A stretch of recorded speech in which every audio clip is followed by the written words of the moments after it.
Okay, we're gonna try this again. So this is the second time we're trying the Danes on Ironman. The first time went quite badly, I must say. We had the rebellion in the north from the nobles, and then in the south, and simply we lost everything. We were whittled down to a few domains on the island here, a few regions, and soon enough we lost that as well. And our king, let's say he was, put in a nice little room somewhere in a castle and lived out his days there, looking out at the sea from Kalundborg. So we're going to do things slightly different this time. We're going to be a bit more aggressive on tackling the income and be a little bit more careful in, going to further depth. As you can see, like when you start with 500 ducats almost in the negative at the very start of the game, which is pretty rough, right? I think first thing we need to do is just to do whatever we can to turn around the income. And maybe you'll have to just postpone invading the Swedes and Norway until a bit further down the line.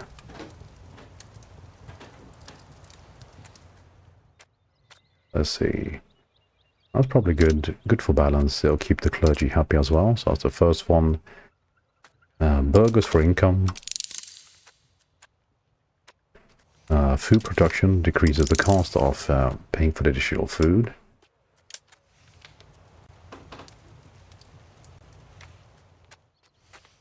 And then perhaps institution growth. Because technology is going to be the thing that kind of turns things around. Unfortunately, unlike in EU4, we don't actually have to pay for our council members on a monthly basis. At least I don't think so. So we should be safe to place a couple here without it, causing an effect. So minus 9.7. I might be wrong about this, but at least in EU4 it's quite a lot clearer. Like you pick a new council member, you see the price, you see the monthly expense. So I think it's just, either to show up, or either it isn't a thing, or it's something that's rolled into court cost. Alright, so let's get the second one here. Yeah, I'm gonna pick the same council members like last time. I do like their kind of general stats, and it's a good thing to start with.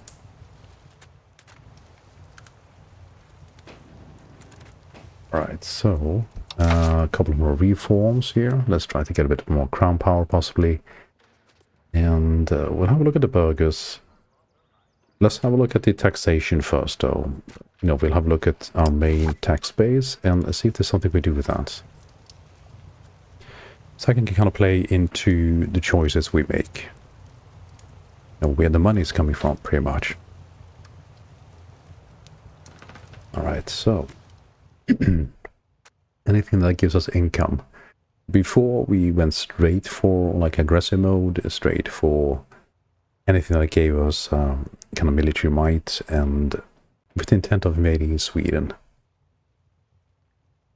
But we do need to build up a bit more stable kind of base to begin with. The thing is, it's historical, right? So what's happened is that Denmark was kind of broken up into all these kind of smaller regions and sold off to the, Germanic and the Hanseatic League and, Sweden as well. So it's, we need to just kind of regain the core areas, get those a bit stronger, and then we can start thinking about expanding, right? Because eventually I do want to capture Helsingborg, Lund, and Malmö as well. And just bring this kind of front part, at least, into Denmark. And then we can see about expanding deep into Sweden. See if it's worth it. But first things first. So we do have the crown power. So that's probably one for us to do. I think I picked this one, actually. Trade advantage. maybe we need to look a bit closer to begin with. For prosperity, maybe food production. And I think actually, because we are Denmark, right, we do get some specific tax and advancements which really play into the local cultivation, like the production of wheat and such.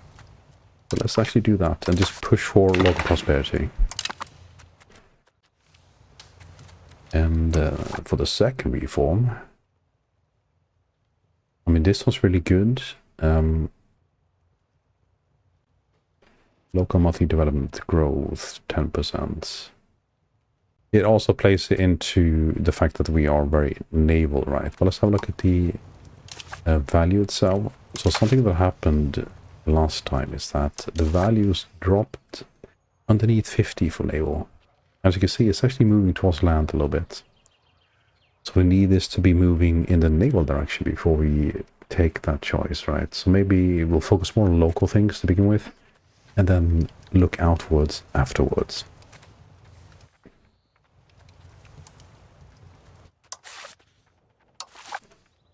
Maybe we'll just, we'll sit on this one, for the third expansion, or third reform to be done later. Maybe crown power is a good idea, because we're wanting to consolidate. We're wanting to bring power back to the actual throne itself.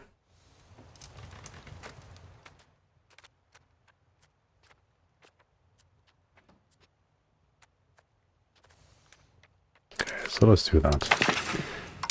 Okay, so how we're looking here.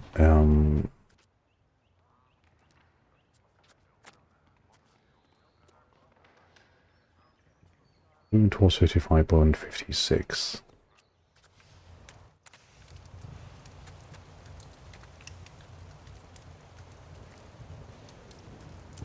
Let's get a bit of music going. I did have a pretty nice kind of Viking themed track last time, and we're around that time period, right? 1337. So that does make sense. Let's see if we can find that one again. Of course, it will only be kind of, you cannot hear it during the live stream, as it's not really, included in the recording at the end of it. Okay, so let's go check this out. And I'll just take my time, because it's just me here right now. So it's no major hurry, right? No major hurry.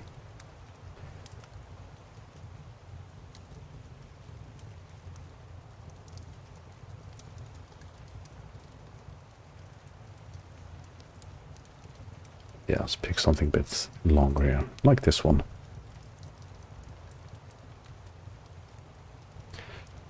Okay, and alright, that's coming through. Nice.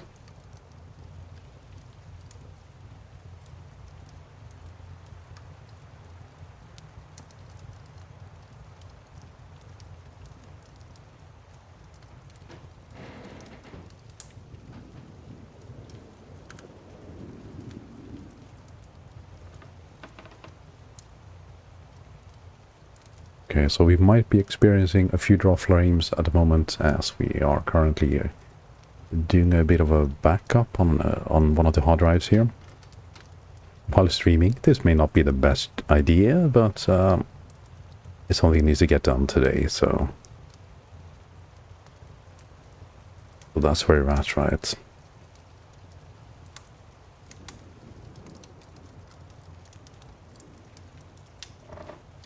Okay, just a little bit in the background, nothing too overbearing. I do like putting something on that kind of sets the theme a little bit and the tone for the region I'm playing.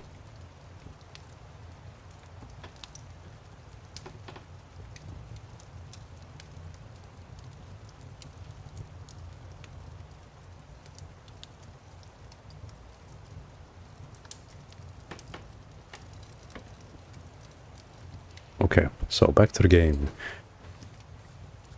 So I was looking at the, state satisfaction here. Okay, so the equilibrium is the one to the right. So the equilibrium is quite high for all of these currently. Well, besides the burgers, right? 45, Ideally, you want this around 50 just to make sure you get the full tax base and everything. So maybe we'll give them some sort of reform to kind of push that up a little bit. So maybe like the 5%.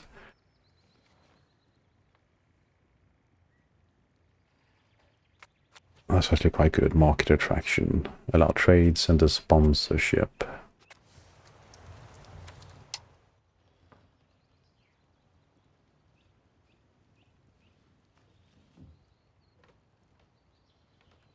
Let's have a quick look here.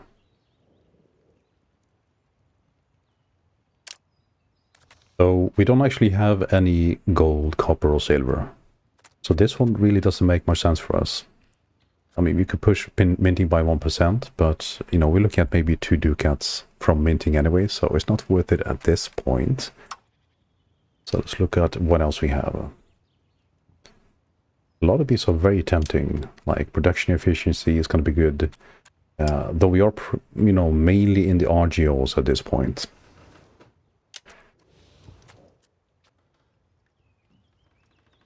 Yeah, so maybe urban development grants and market attraction. Let's go get this one.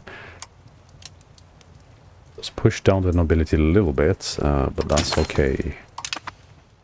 Alright, so I think this one's pretty good, and maybe the local development one. Let's see.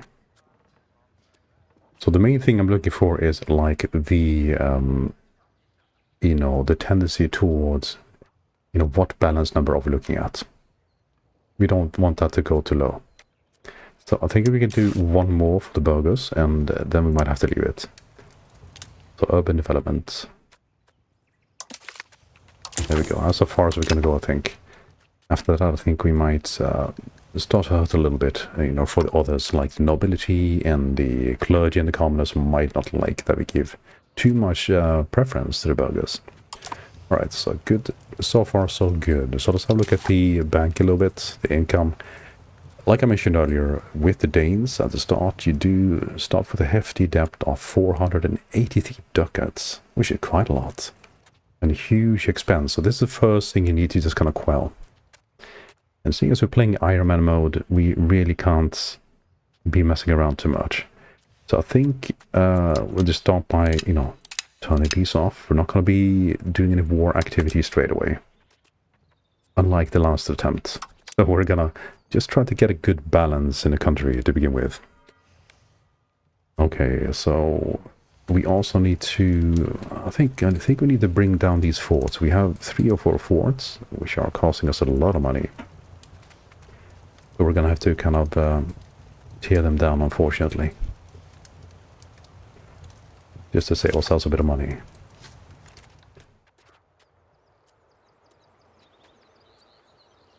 Yeah, it hurts, but, you know, I don't think we can afford keeping them open. We'll have to, you know, we'll just have to rebuild them later on. I mean, I'd love to keep the one in Copenhagen, just to keep the Swedes out, but we're just bleeding too much money.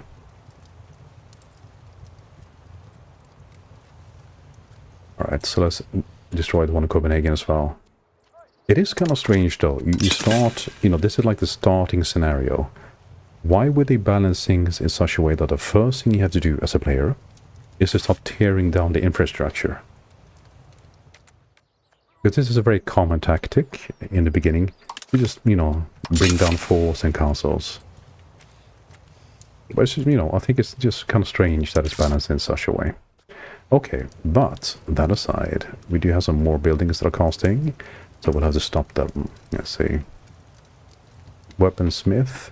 So this kind of depends on, you know, if there's an active war, we're hiring people, like as in soldiers, and then it's going to be good to have weaponsmiths. But while nothing's happening, we're just bleeding money. So what I'm going to do, actually, let's have a look at all the different markets, and we'll find the weaponsmiths, and we'll just close those buildings for now. Just like that. Okay. Alright, so it's starting to look a lot better right away. So, carpenters, Yeah, I mean 0.49 is quite a bit, so we're going to stop reducing that. I think we can allow these to remain open, possibly maybe close a couple of potters. Let's close the potters. Let's do that. Okay, to get all the potters, we need to keep all the markets open. There we go. So later on, oops, that's a misclick. Later on, we'll open all these up again. I'm just trying to get this number to 0 as soon as possible. All right. What else can we bring down? People spending. Food helps with growth and population growth, stronger tax base, etc., etc. So I do want that going if possible. And the marketplaces themselves, okay, so there's an expense from the markets, and we have 10 of them in Lubeck, but we're also, so minus 2.39, right? But we're actually getting a revenue of 3.89 from Lubeck. So if we were to close the marketplaces, we would lose that trade capacity. So, you know, overall, we're actually making profit, even if the, you know, individual buildings are costing us. I suppose we could try to squeeze up a little taxation here. But we should be quite happy as it is. Let's see. Minting can actually make the difference, I suppose. So we might have to go with a bit of a minting just to keep ourselves above 0 to begin with. And then I want to try paying us here some of these loans and then get some structures to get a bit more income going for us. Okay, so what else do we want to do here? Laws not codified. A common language or court language?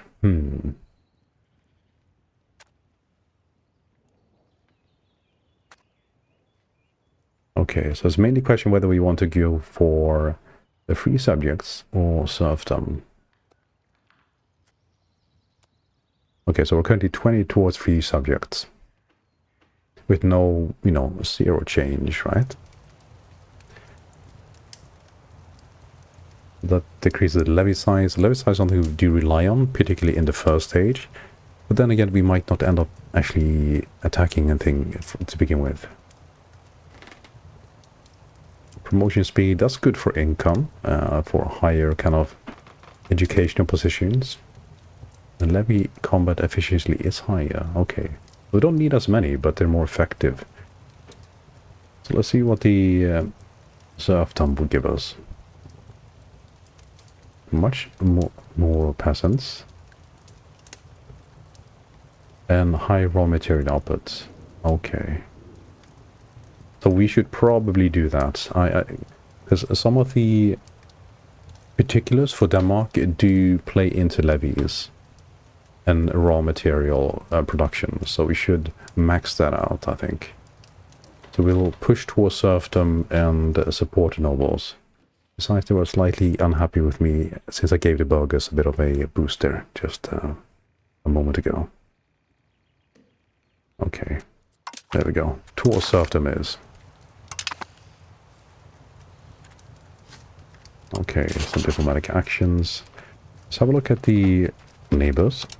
There's also, you know, whenever you start a new game, there's a slight little ramp up. You know, you need to set everything in motion, so it does take a little time before you actually press that unpause button for the first time. Okay, but let's look at the opinions here.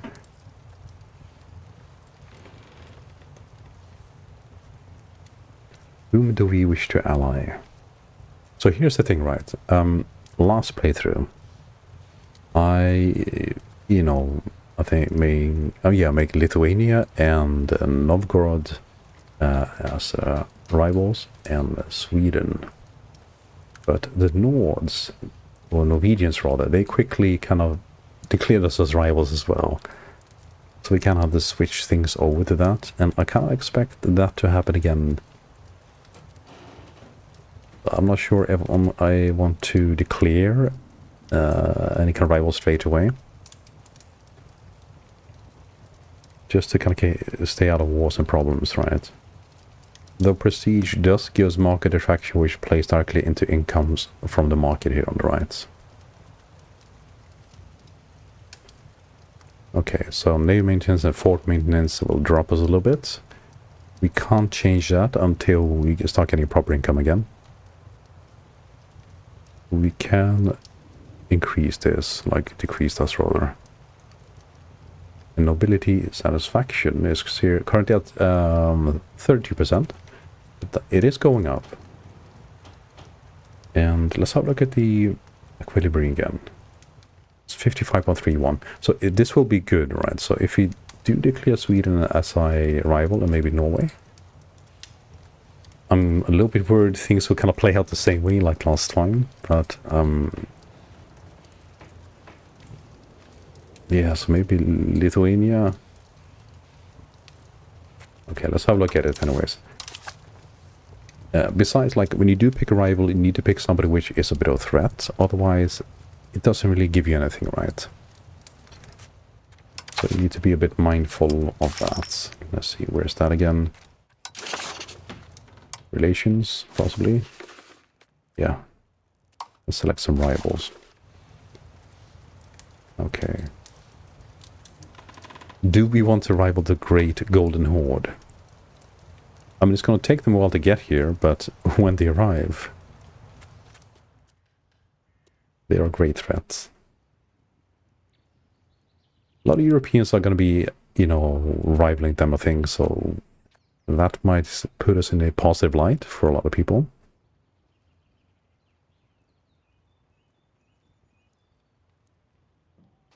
And, you know, they do view us rather negatively already.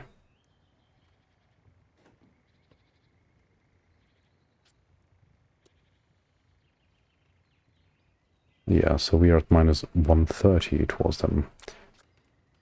Sure, let's do the Golden Horde. Let's go large and hope we don't live to regret this. Or rather, let's hope we live through not regretting it, right?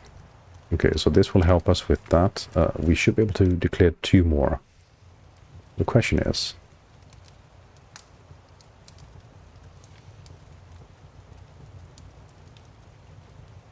So our relationships are, you know, fairly decent at this point. And ideally, I believe you should be picking rivals close to you, simply because of the advantage it gives you if you're capturing land and those sort of things. So maybe we keep the Golden Horde and then pick Sweden and Norway.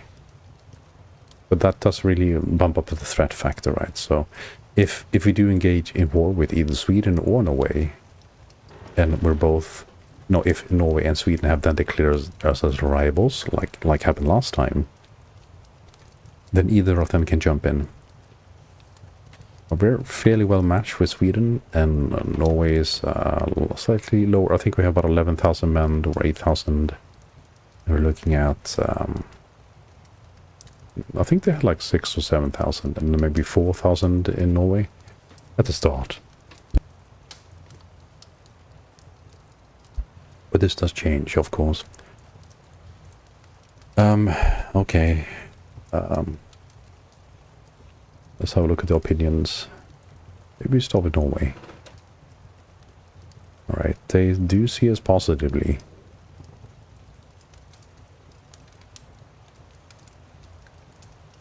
We can also declare some rivals to the south and start by expanding down a little bit. That might not be the worst idea.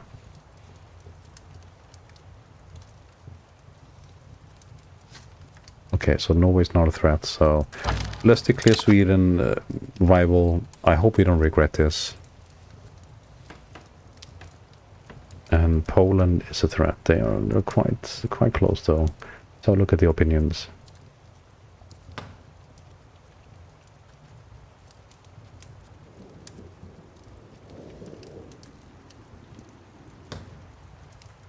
How about Bohemia?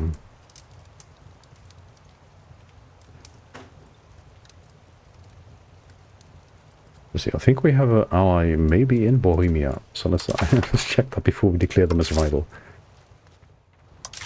Let's see.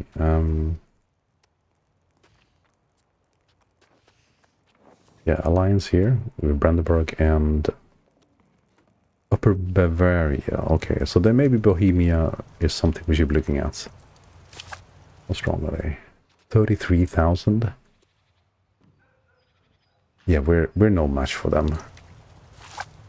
We have 10,000. The Swedes have 6,000, or close to 7. All right. Scandi area is vassal of Sweden, so together we are quite evenly matched. So ideally, you do want all the rivals just to kind of maximize the, or minimize rather the negative prestige modifier. You can see here now rivals are threats, so that actually works in our favor. So we need one more threatening rival here to kind of boost that up. See, currently is 0.07.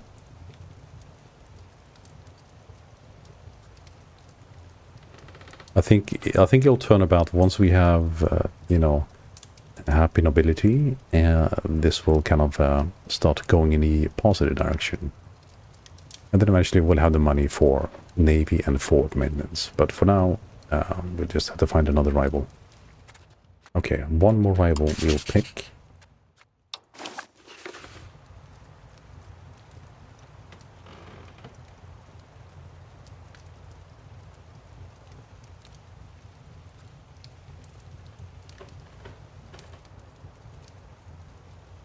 Trying to have a look at the opinion. So I think that's their opinion on us. Danish opinion of the Kingdom of Poland is 7.95. Polish opinion. Okay, so the first one's their opinion. It's only 1.95, so it's not that much. Bohemia. Get away from the bar. Okay, it's negative. Alright, let's pick Bohemia as a rival. So now, the only thing that's really pushing us downwards is the lack of funds.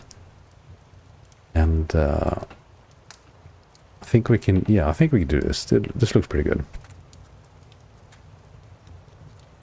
Ask for money. He will give me money. 8.21. What Brandenburg? Let's build up some, we do have some diplomats, so let's build a bit of favor here with Brandenburg and a bit with them down here. So maybe we can get just a few ducats from them. So that's gonna help us out quite a bit this early on. Right. Now we need to do something with the cabinets. What shall we have them do?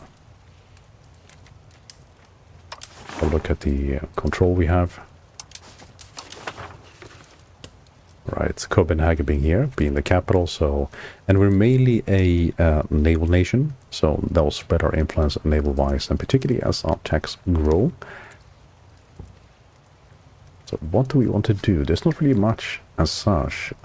We can try to either influence a nation close by.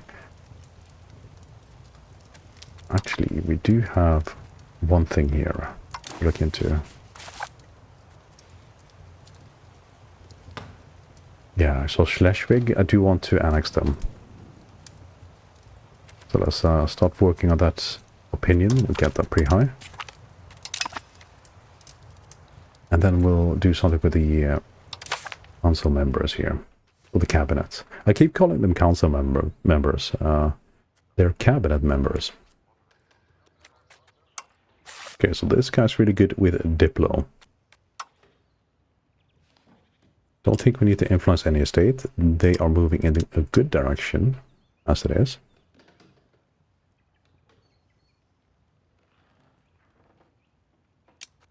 This is kind of what you pick when you have nothing else to pick.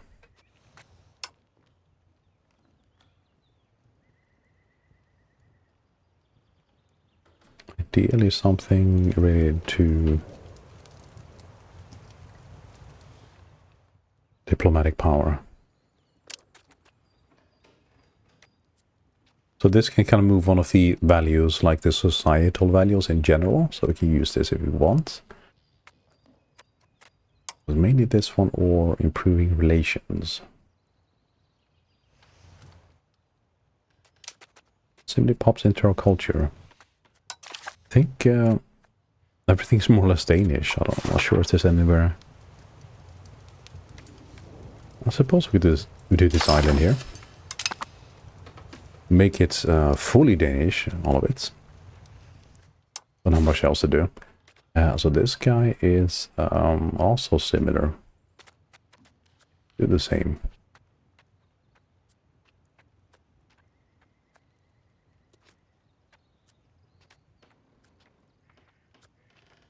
Now, we could, of course, encourage migration into Copenhagen. That could be good, but before we do that, we should probably have money to actually invest in infrastructure, so we have a need for these people coming in. We can also increase control. Now, I have tried this in the past, but it does seem very limited, as in, you know, you apply it, and as soon as you stop doing it, you know, you lose the control quite quickly again. So I've not really found it that useful. Even as a temporary stop map, you know, event, it's been disappointing. But let's assimilate more people into the Danish way of things over here. Alright. And the more we have of the Danes, the more kind of the influence will spread in around the region. And I think that's about it. Buildings can be upgraded. Stockade. The stockade is an enclosure of usually wooden palisades or other forms defensive walls. Actually, this is quite interesting. This is coming out in patch 1.2. You'll get the option to build like walls around your city. And if you're using the 3D map, you'll actually see the map on. You'll actually see the walls as they get, you know, built, which I think is a really nice touch. It's only fort level 1, and if you build something better, like a castle afterwards, it'll replace that. It'll, you know, it doesn't stack. But I think it's a really cool, particularly early stage option for a city or town, right? Anyways, yeah, although not as impressive as a castle, the stockade can slow down enemy for efforts. Where is that? Riga. Do we have a castle out in Riga, all the way over here? That seems like a mistake.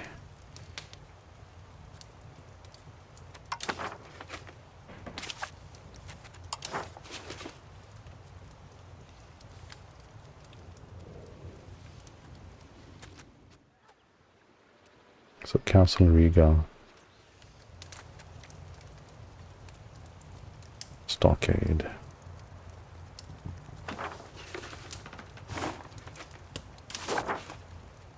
Is in Tallinn. So up here.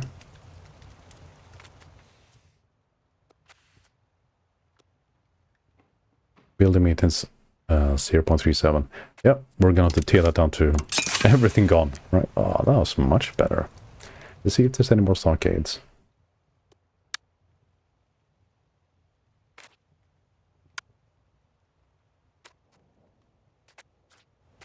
Yeah. Okay, that's good. Okay, so we're actually in positive, but we have no defense, so if anything starts happening, we are in a bad position. Alright, time to finally unpause and let the clock start rolling.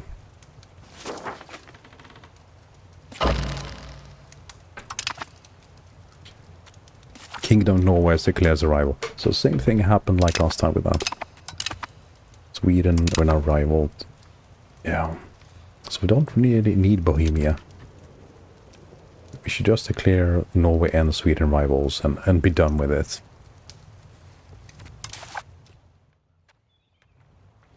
It's going to cost us a bit of prestige, well, legitimacy to undo that. This happened last time too. Well, I was kind of hoping maybe it would be different, right? But, wait, we need to go on Diplo rights. Sweden.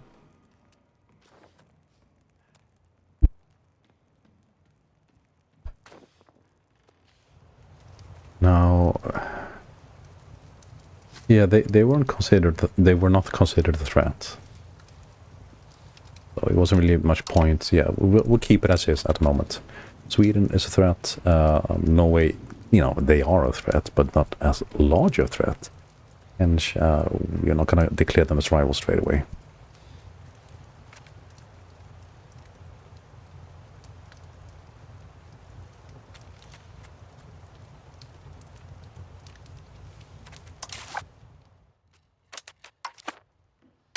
Yeah, we need that income, unfortunately.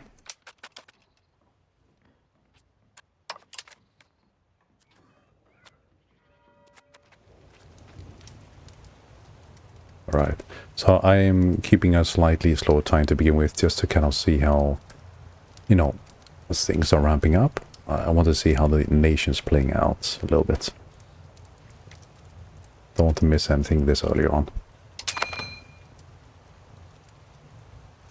Lack of access to goods, so we don't have, you know, this is basically we don't have silver or gold or copper.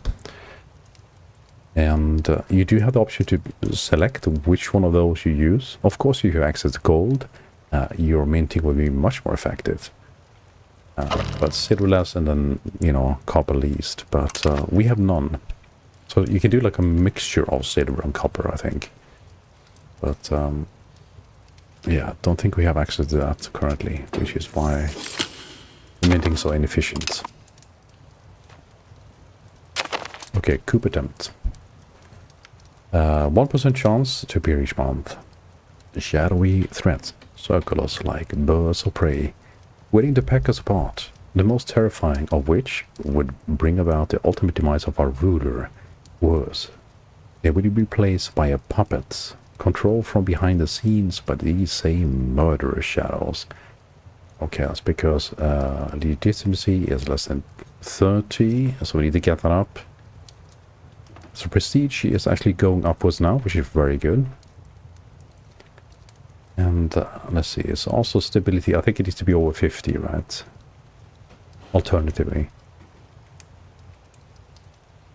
Okay, no, it seems like it's basically we need to keep legitimacy. You know, the word I can never pronounce. I'll just call it legit and be done with it. Yeah, so it's gonna be court cost to push that up, but it's just we don't have money. Very little of it. Okay, well maybe we can push it just for a few months. The inflation's at 0.36 currently. Gonna cost us in the long run, of course, but in short haul, we kind of need this. Let's see if we can get this over another 30 months, right? So about 2.5 years time, we should be okay here, unless something happens.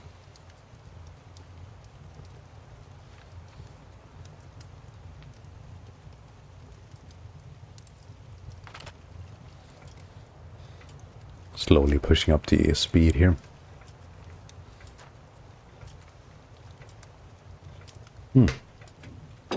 They're doing nothing. Let's have them do something.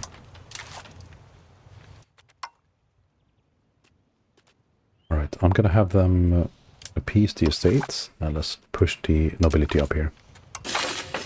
Want to get into that equilibrium, which is around 66%. Wow. So happy people give us more tax. Though nobility isn't paying... Okay, so now they're actually paying a bit of tax. Maybe automate this. I think it automates it towards 50%, if I remember correctly.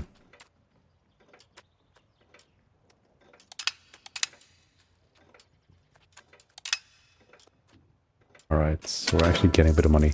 100 years for this is France and the UK. So let's not get pulled into that. We'll leave that to them if we can. New market in Lund. Right here. This is why we want Lund. And Helsingborg together will get the straight and tax everybody else that sails through. New outbreak in Muscovov. Smallpox. Oh, not great. We don't have anything currently to work against that. as in hospitals or anything. We don't have the tech, we don't have the money. We're just ramping things up. A royal wedding, arranged union as promised. So this is like a historical event. You can see it by the little book, and I really like these, and I like picking these as well.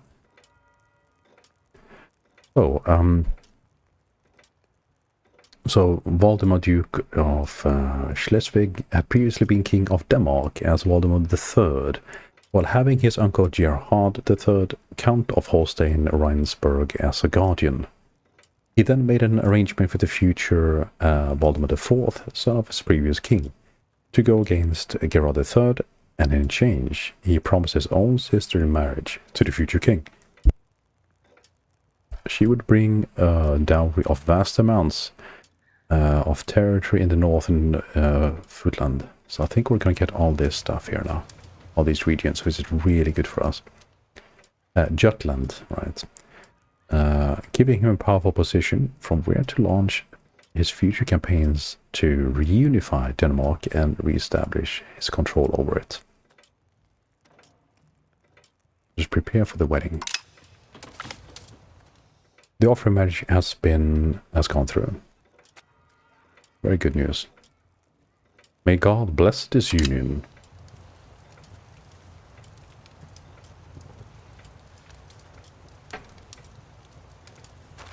Okay, so something happened here. Let's give it a month and see if it changes. Sometimes we have fluctuations, particularly like during the winter months. Often, you know, if you rely on the yields of corn, etc., then this will change, right, for the negative. They're tougher months, basically. Okay, so what happened? Is it the interest? Court cost 5.2. Alright, so let's bring that down a little bit now. Because if we're getting more terrain and area, it's going to start costing us more. I need to get this to 30 though. And how long can we push this minting? Alright, so now minting stopped helping us. So let's stop doing that. Alright, so main income is from taxation at this point. Diplomatic income, not sure what that is. This is the amount entering a treasury from other countries, whether they like it or not. So maybe tributaries, vassals, etc. And the food. So I guess we're selling food, right?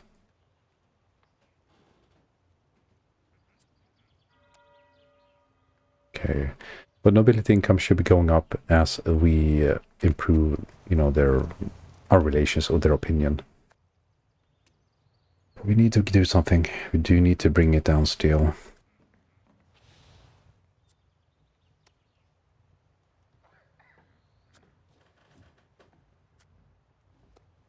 So that's the fee on the loan. So that's really hitting us hard.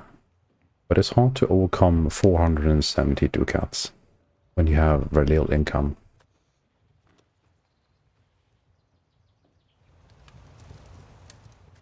Alright, so I was kind of hoping to see the buildings here in a similar way like we do up here. Naval supplies, minus 0.22, that's a lot. Yeah, so we're shutting down a lot of our structures for the time being.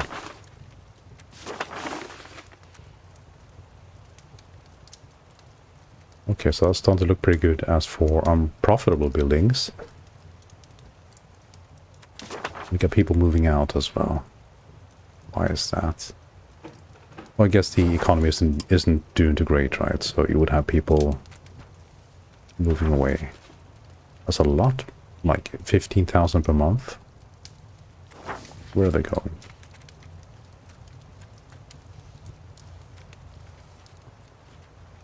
I guess the population will show me.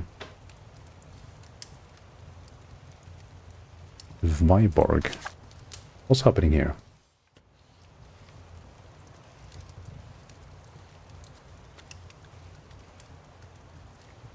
It's kind of weird though. It's like they're all moving up here, which is fine because you know this is part of Denmark. But it does kind of look like they're moving away. you know, because you have a negative modifier on the population.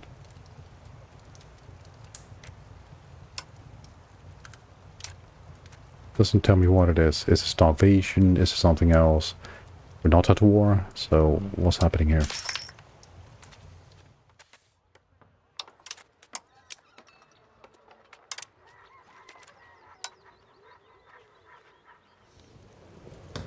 Where are these people going?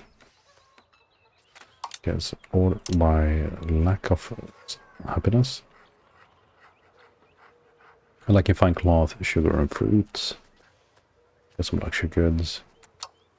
Alright, we can't do anything with this right away.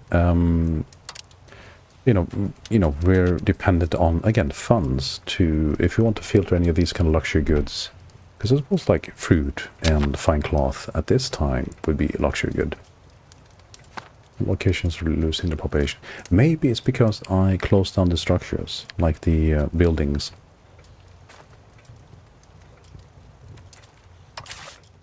So they no longer have employment, so they head off somewhere else. Okay, so we took another loan. I need to get this up.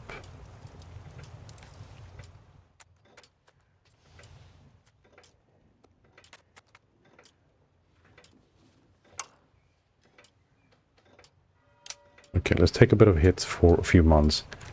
We just need to get it up above 30 and then just keep it there. And I'm thinking maybe we'll move one of our diplomats into stability growth.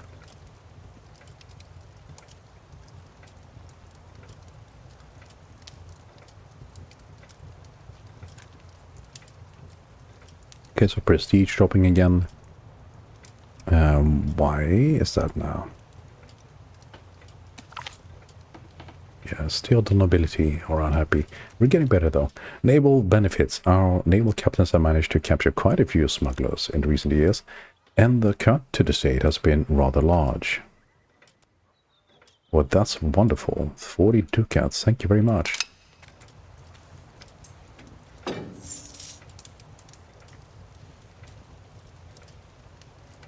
Yeah, let's get some more of these. Actually, we have one more cost-cutting thing. It's not going to be big, but at least we have that option. We have 2 cogs. Let's mothball them. And they'll drop down their, you know, maintenance costs quite a bit.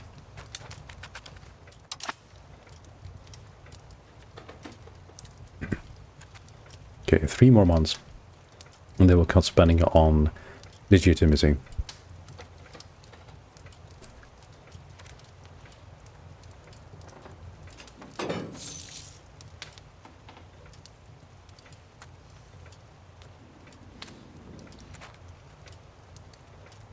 Yeah, we're bleeding money currently. 2 more months, come on.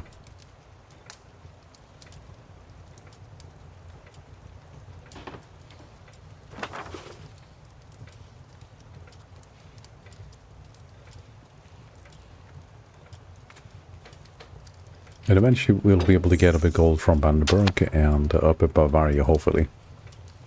We're currently building up a bit of favor from them.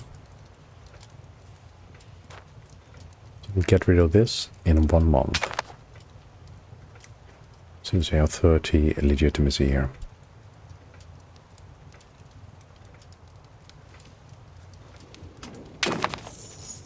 There we go. Great. Okay, so now we just need to make sure that it stays at 0. Give it like a tiny boost if you can. Just so it's kind of slowly whittling its way up. And it has a little leeway, right, in case something comes up. So, what else? What else?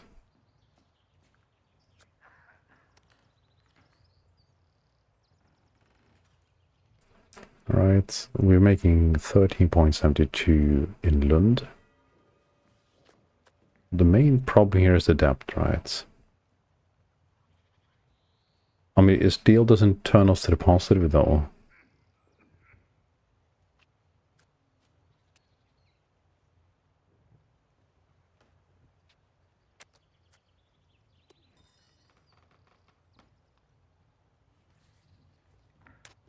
Okay, so we should wait a few months to bring down the inflation as well.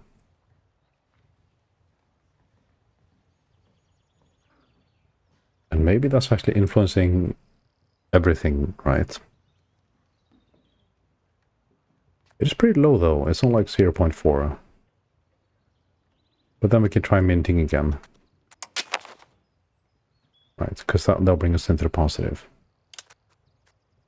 I suppose it's not too bad, right? So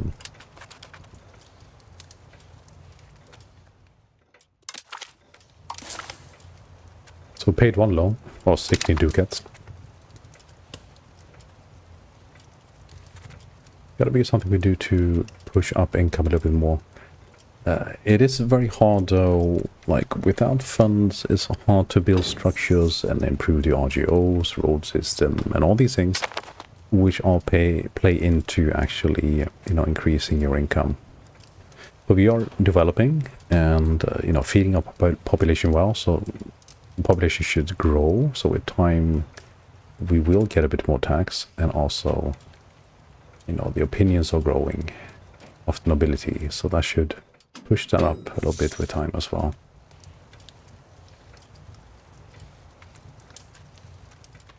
Yeah, I'm just wondering if there's some better ways to actually get a bit more money, right?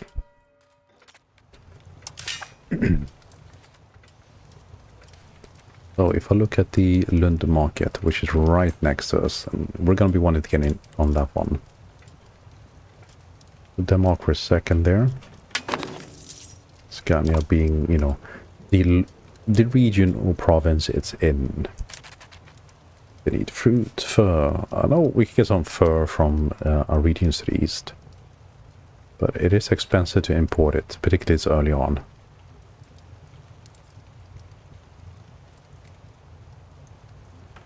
So there's a lot of, you know, we produce wheat, we're good at that, but it's not going to be very useful for the local markets because everybody in Scandinavia is producing wheat and fish and such.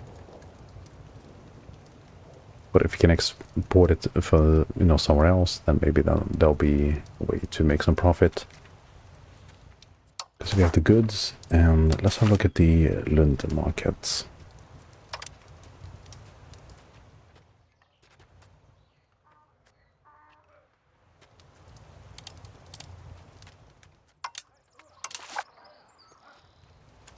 Okay. Let's have a look at the RGOs we have. Wool 1.2, salt 4, that's actually quite a bit. Amber 2. But we do have some things that are quite valuable. Our control is weak here, of course, unfortunately. The cost to build is 53. So the question is, do we take some more loans and start producing some more RGOs? I mean, they're already in place, but it's not, you know, they're small, like this one, for example.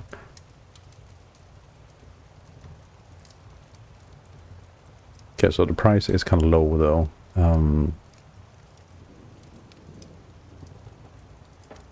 You see, like, Lubeck market is trading it, which is, I think it's down here somewhere. And we need to export it there too, right? So it's not such a great income right away.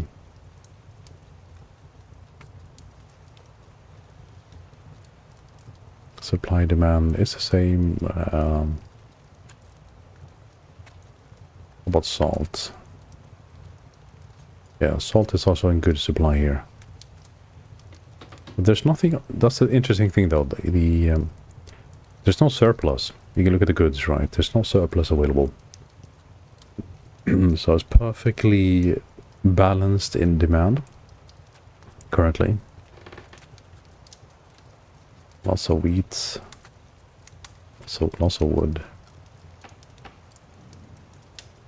Price is really low for a lot of these.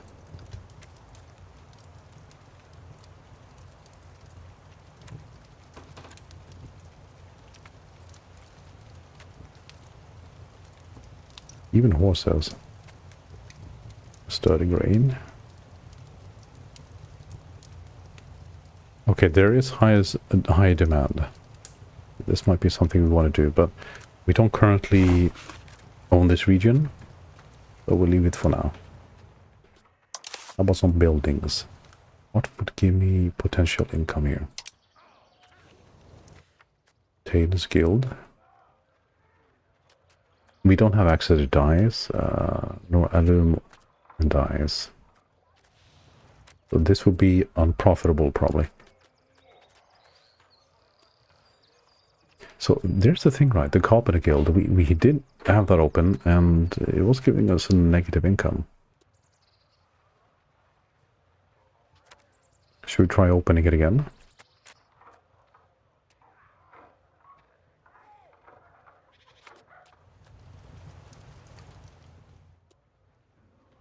Let's see, breweries, beer shops.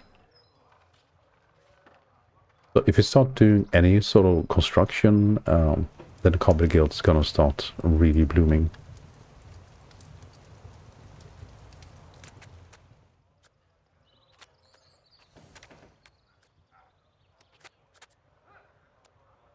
$50 gold.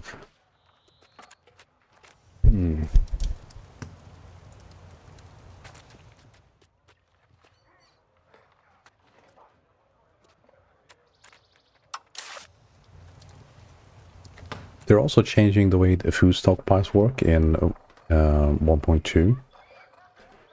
So instead of actually filling up to 100% and then being sold and exported onto the market, it'll go up to, I think, 75%, and from there on it'll start selling onto other markets. And that will kind of ensure that some regions which are previously wouldn't get access to food will actually get a bit of food, and it's like a balancing thing, particularly further away from food production, right? So I think that'll be a good change. Also, they're fixing naval combat a little bit, so they'll, when you engage in naval combat, you'll be stuck for 3 days. Currently it's 1 day, so we do a lot of whack-a-mole, as in you engage, maybe one ship sinks or takes damage and then they head off, right? But if each engagement takes like 3 days, and I think it's a bit like that in EU form, then, those cannons will have a bit of time to get to work and do their thing.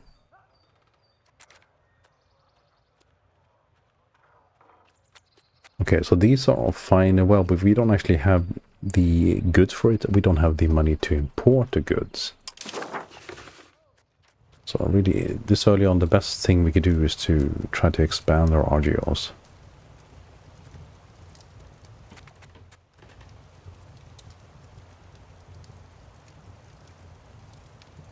So I'm wondering if I should take a few more loans to do that. Right, let's just pass a little bit more time and ideally get rid of the ideally get rid of the what's gonna say? Get rid of the thing, the thing, the one I was talking about just a moment ago. Yes, the debt. So we get 20 loans. It'll take us forever to repay it at income of 2.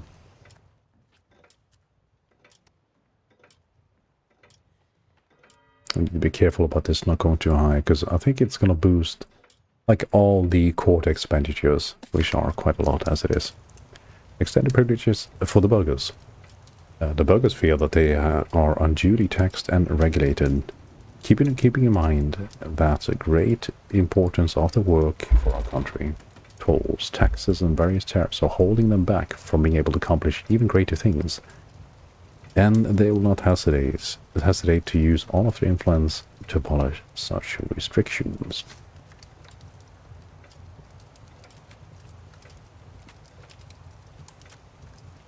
I might actually want to give them this. Let's have a look. Max RGO size in towns and cities less.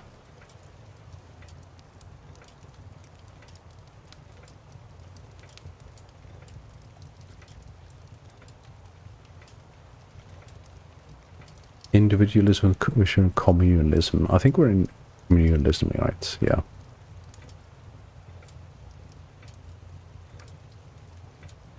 Okay, I think we'll have to give them a bit of a kick this time. That's unfortunate.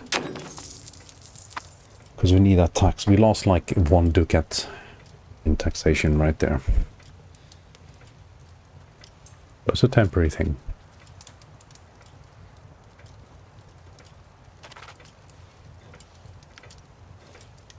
Okay, so let's see. What are they doing? Appeasing states, assimilating Danish.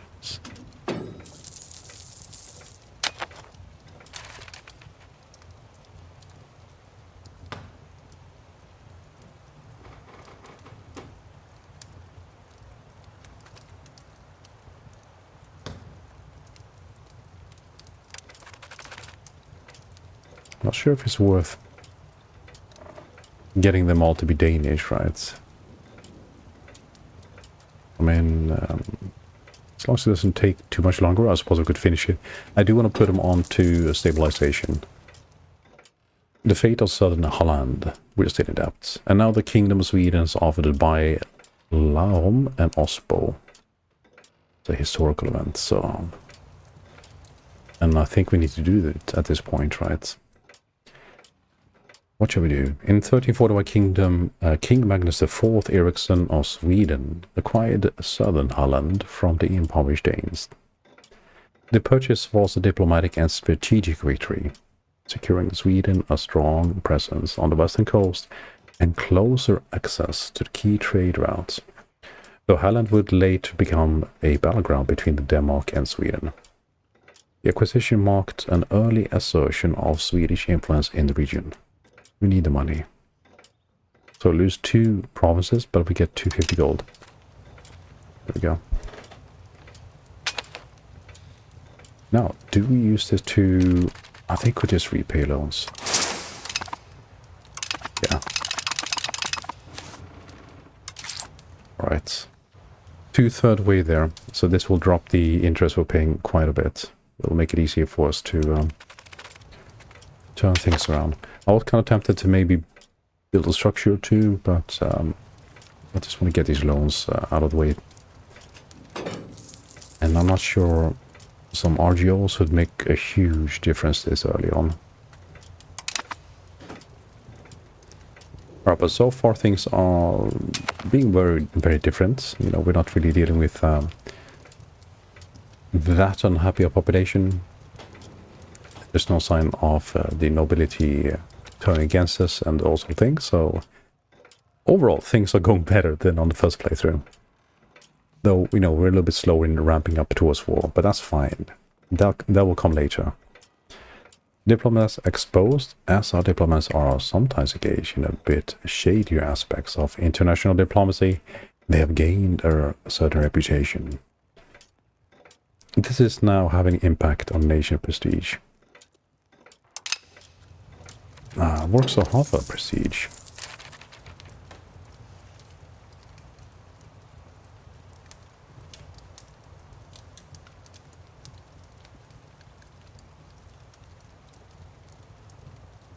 Okay, but that's fine, I suppose.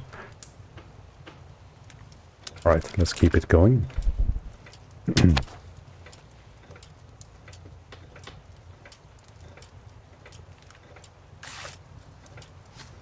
That makes sense. And we're giving no support to our area out there.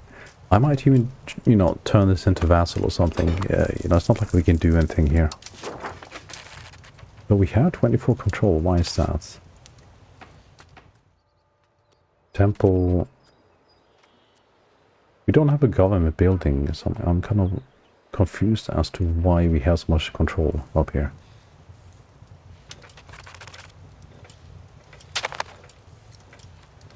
Well, don't look a gift horse in the mouth, so we won't ask too many questions.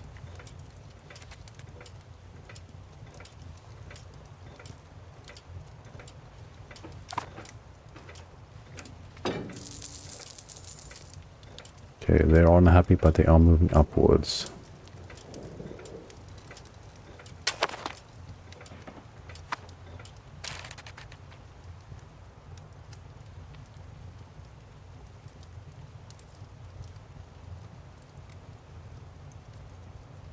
So that's the thing though, like if they have money and they're happy, they will actually, and particularly if they have like construction rights, they will help develop the country. And while we don't have the money ourselves currently, this is very useful for us. 3% inflation.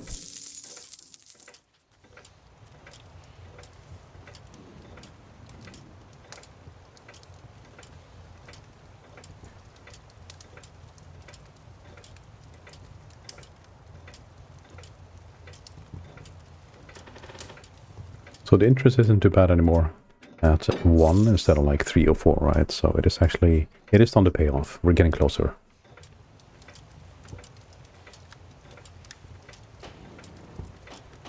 Okay, so they're constructing a tailor's guild. I'm hoping I'll be able to open up some of the structures again soon after, you know, the depth's been sorted out.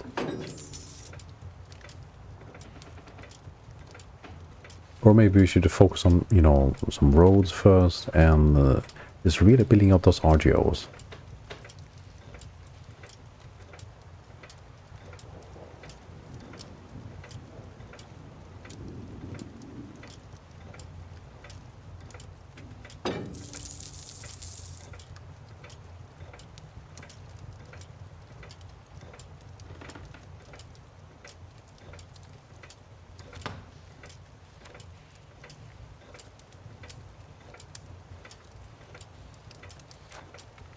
I will say though, I do miss having those castles. They just give you like a bit of a buffer in case you're invaded, and we now have, we had to burn them all down, every single one, even the one all the way to the east here.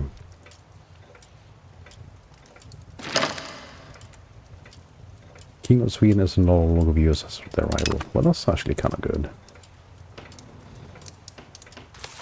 It could also be because, you know, we're just getting a bit weaker, right, comparatively. So they're 44. Yeah, they're actually slightly stronger than we are currently. How about the Nords? 60. Okay. How many men? Alright, 3,700.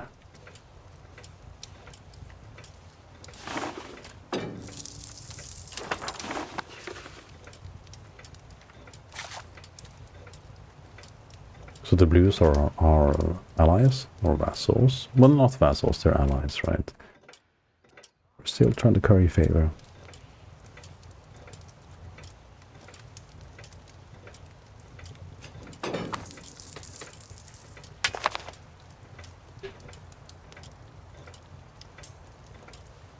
I wonder which new rivals they picked then, if they don't think we are. So Bohemia, same as us. Poland and the Hansa League. Look at all this kind of little kind of regions everywhere.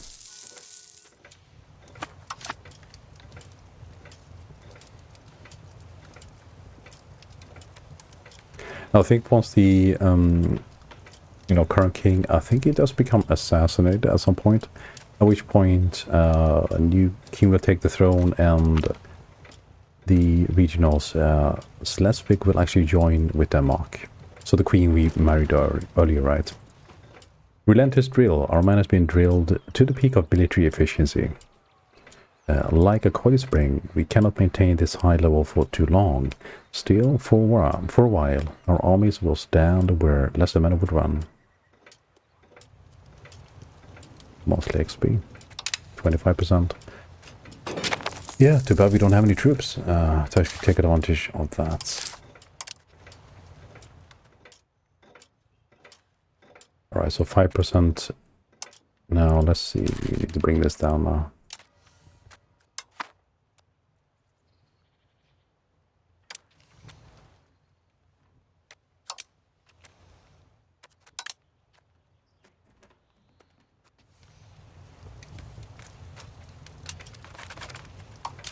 Okay, so the folks want to do... Why isn't Copenhagen here? I guess Roskilde is the capital back then.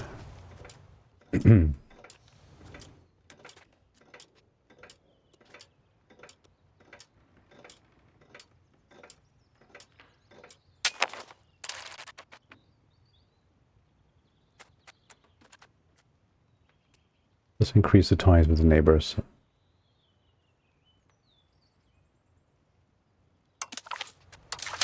We need strong allies this early on.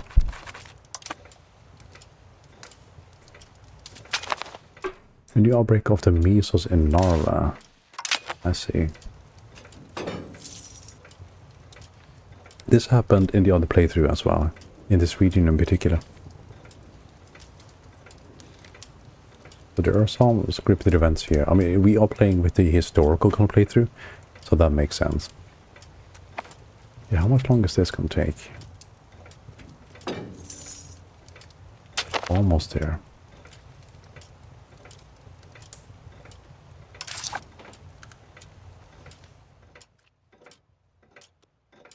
We need gold and silver from the markets.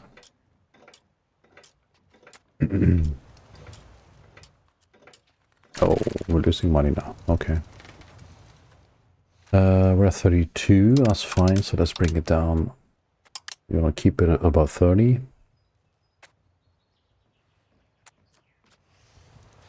I feel really hamstrung in what I can do now.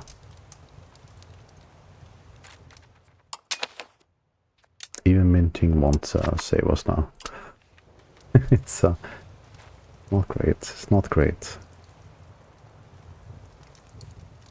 I guess, I mean, it's March time, so, you know, crops aren't going to be as plentiful, so we're going to be earning less on the markets. Yeah, you can see the markets are kind of low overall. That's what's causing this, I think.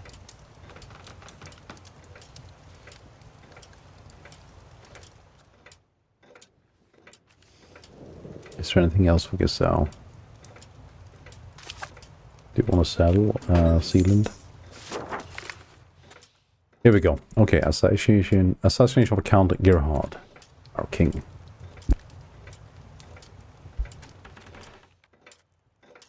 So we're going to do the same like last time. So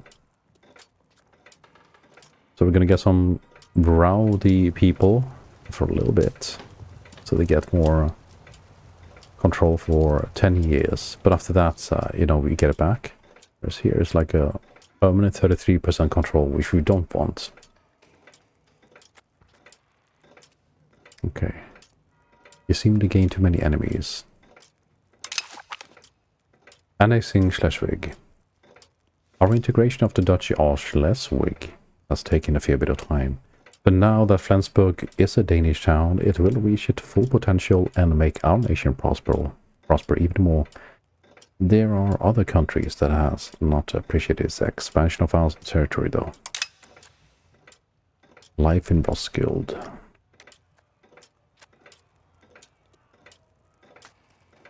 Yeah, let's pay that out.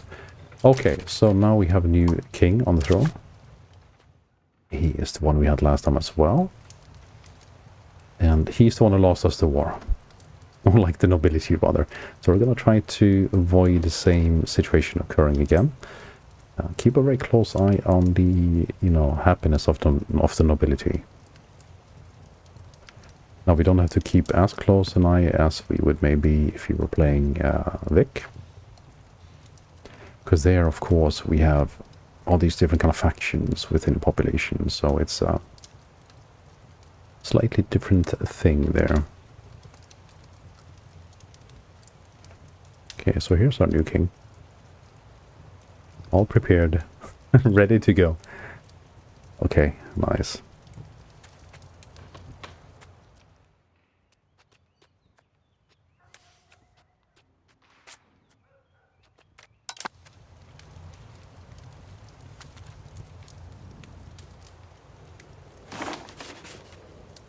Okay, so we have 100% control of Flensburg as well, so that should be very good for us.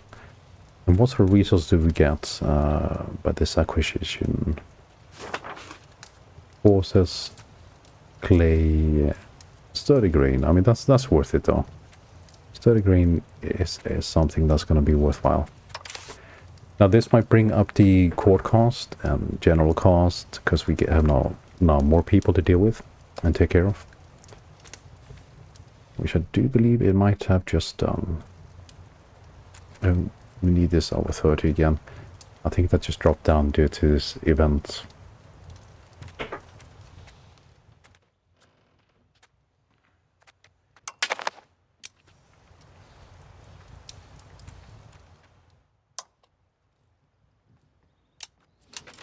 Okay, so let's get it back up over 30, and then, you know, we'll have a look at things again.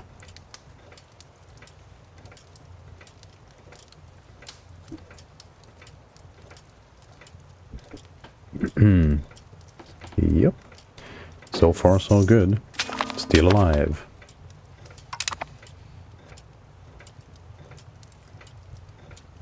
Okay, so again, a couple of new cores. Very good. Okay, we're being called into war by Bavaria. We will accept, because we are wanting to keep those as allies. But we're not actually going to be doing anything. You see, they're all the way down here fighting Austria. And it's a long way to go, and I don't think Austria can make its way up here. They are landlocked, and I severely doubt they have access rights with their armies all the way to the north. So we'll just support them in spirit, whilst keeping an eye on things.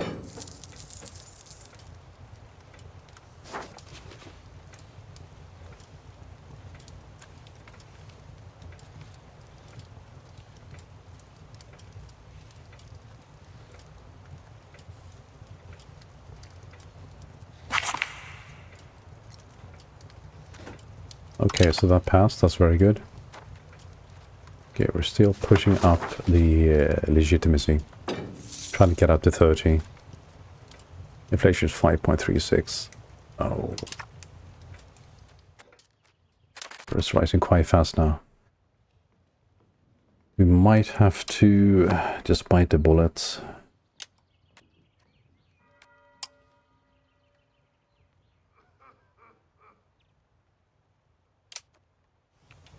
$2.67. It's been a real struggle from the race starts to turn this around. I don't know, maybe I actually need to just take some more loans again and actually create some RGOs. Try and get more product into the market. Can we have a look at the market maybe and get an idea of what it is we're selling and what's making us money? So trading.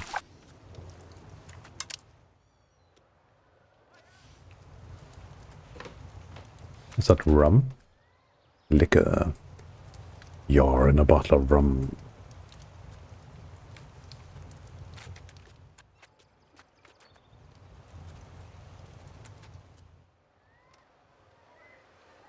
Okay, so we are importing everything into... I mean, Lund being like the main thing here, right? We're importing into Lund from Novgorod, Dublin even. What is this? Saffron from Dublin. Interesting.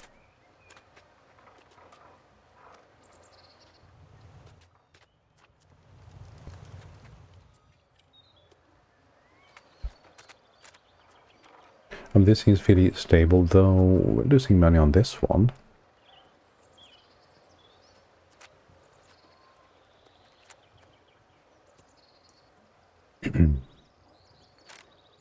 No, it's the market that's in higher demand than supply. Okay.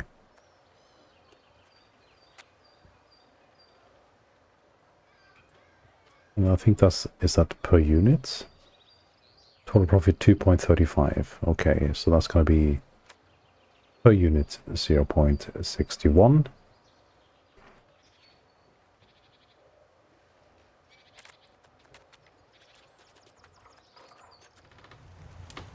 Yeah, so we need to really build up the, you know, the trade we have basically. So we need market villages, we need more markets basically. Let's have a look at the buildings which we currently have closed. See if there's something we do with that can make us some money at this point.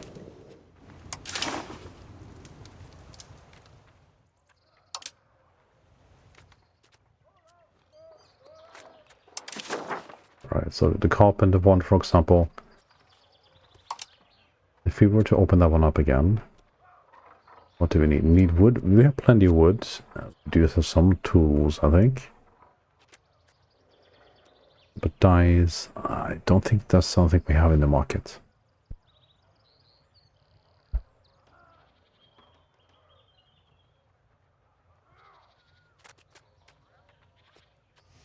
But it does have the potential, right? Okay, so what else we have? I mean, we'll leave all the weaponsmiths closed for now. I think that's the way to do it. But things like trade offices, these are the sort of things we want to be building. We just lack the funds currently. But maybe, you know, we should bite the bullets, maybe get a bit more loans again and start building some more of these structures to actually increase the amount of trade we're doing and thus make more profit there. It would be nicer if I had like some sums of money. I could actually do some, you know, directed focus productions, like creating new production lines after look at the market and filling any demands to make some nice income off trade. But we're just really limited currently with what we have.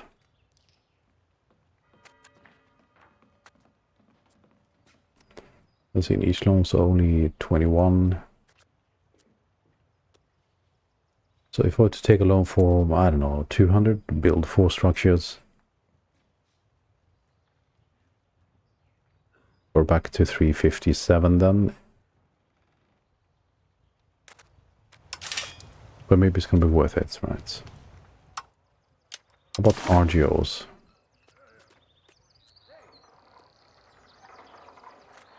0.10 for each.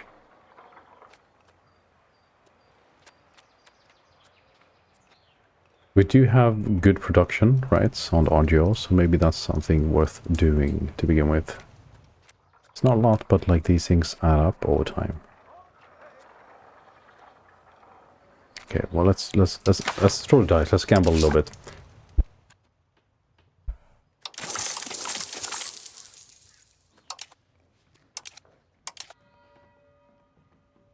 Okay. We can't loan anymore. Our state have no more money to lend. Okay, so the loans are from the estates. Interesting.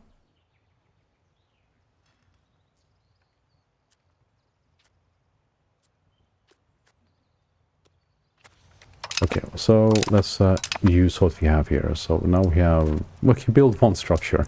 Okay, not quite what I was hoping for, but let's do it. So an RGO.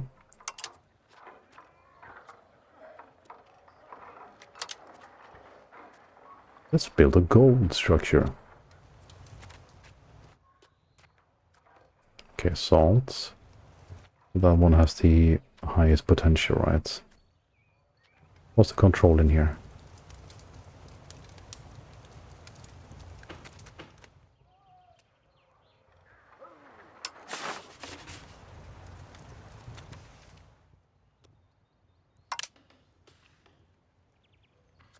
Okay, that's it. So all we did are huge investments. A bit more salt. Yeah, it is tough when you don't have any money. We could get some levies, maybe a tax somewhere. Get some tributaries, perhaps.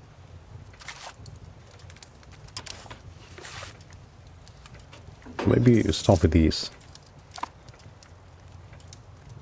Alright, so we have a couple of diplomats.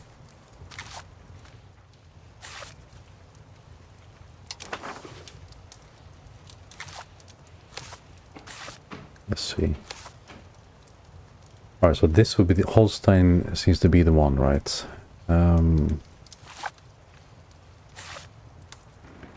Lubeck.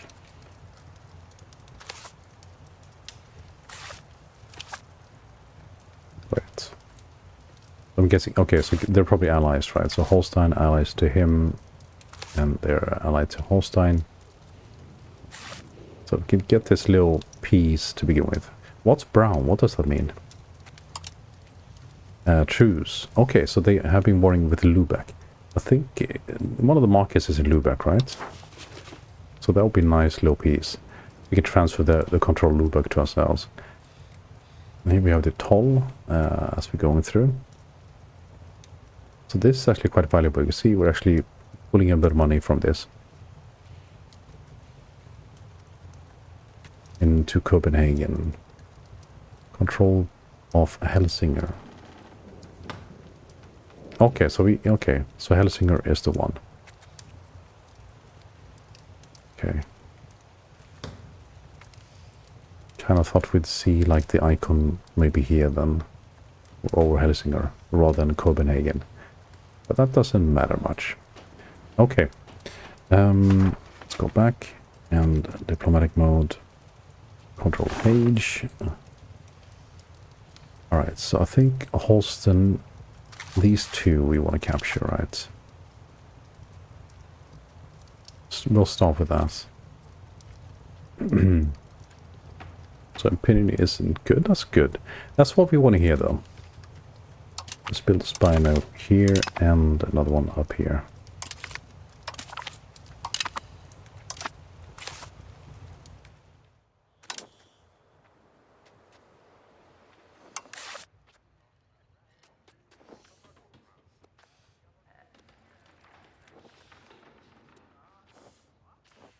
Yeah, it's just an alliance. Arrival in Lubeck. Okay, that looks good. So let's go to war. Let's get some money that way, and force them to be either vassals or maybe tributaries. We'll see. We'll figure something out. How about Heidi? Heidi? To deal with them.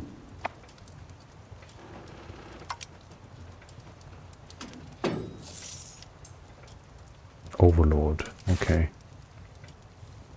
Alright, so they're part of this whole thing here.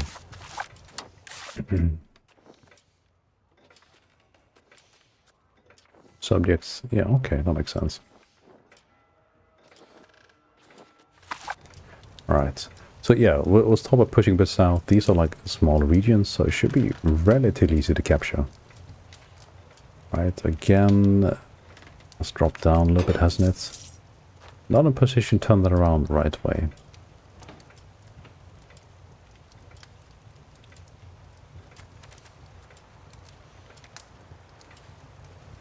Let's check out the culture.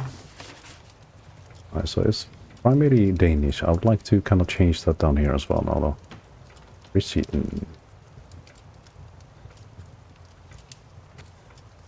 So we could bring it in as an accepted culture instead. Petition for redress. Our ruler king Valdemar IV with a 4 rather than a I and a V. Some of the local members of nobility in Ariabra on there. Benra have so upset and mistreated the subjects that a delegation of commoners has come before the king asking for redress. Agreeing to this would be popular with the commoners, but would be seen by nobility as an infringement on their authority. Nobility is pretty good right now. Who is paying me the taxes? Who gives me the most money? 1.14, nobility 0.25.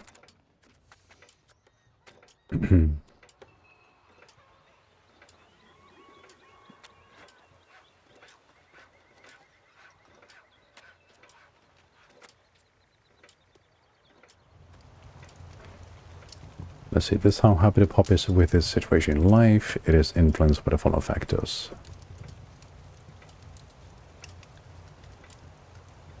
Okay.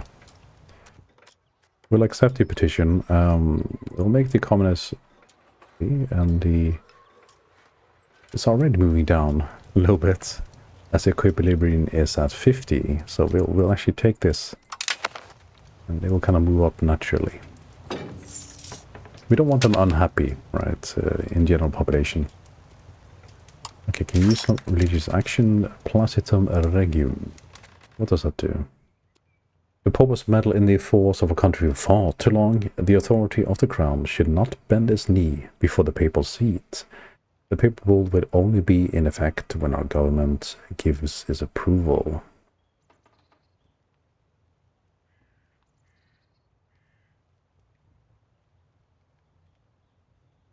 Yeah, I don't know, man. Ah, 20% crown power. That's actually quite good. And that gives us more tax, I believe.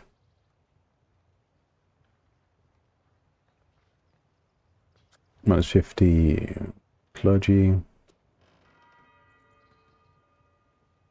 That's fine, actually. What's the equilibrium? 56? Let's do this.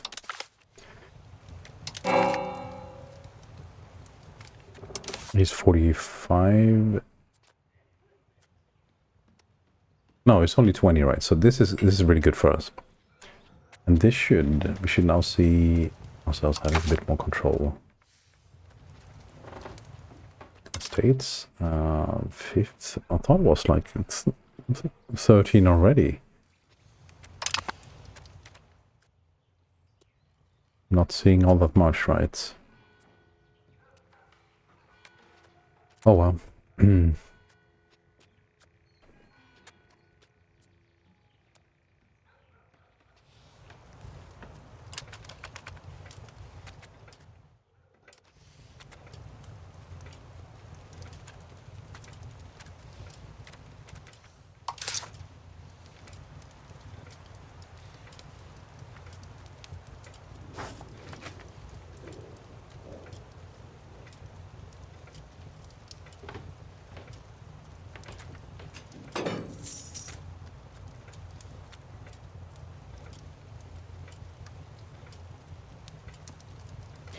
This assimilation of the population has like so not been worth it.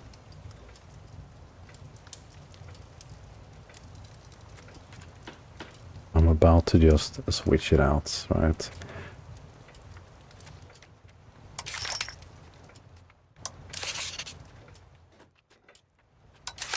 Society, people, culture.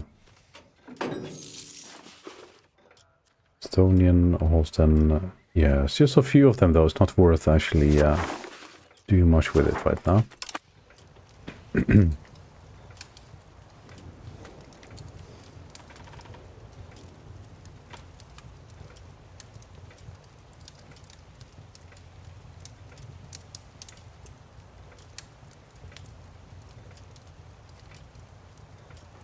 Okay. All right.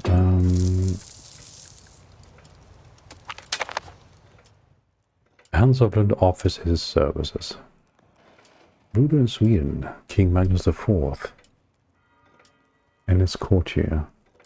Hans of Lund has arrived from Scania, where he championed the cause to once again proclaim the rightful Danish root over Skåneland.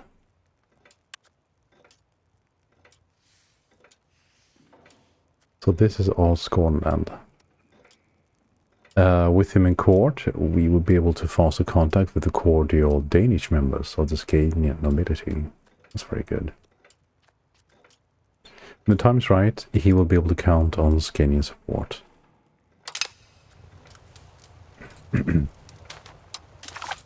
How's this war going? So Austria is falling behind. This is the Upper Bavarian Duchy. Now, even if you wanted to, there's just no way for us to bring the army all the way down south. We have no access, right?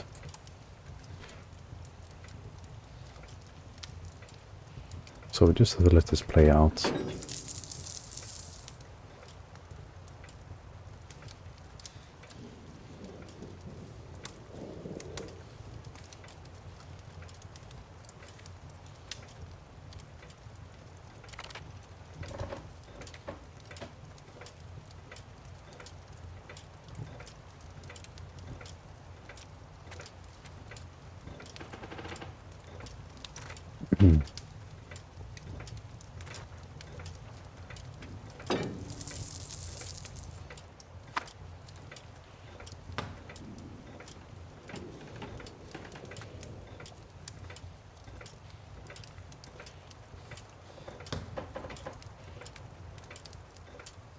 Maybe I can.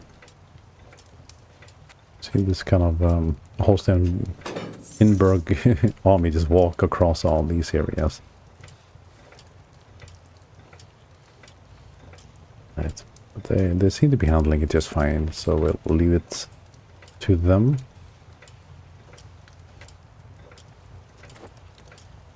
So the Austrians have a larger army. Peace. Okay, we lost.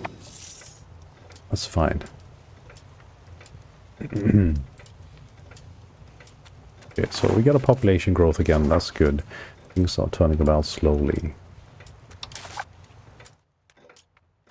Mintings, okay, that's good. So inflation is going down.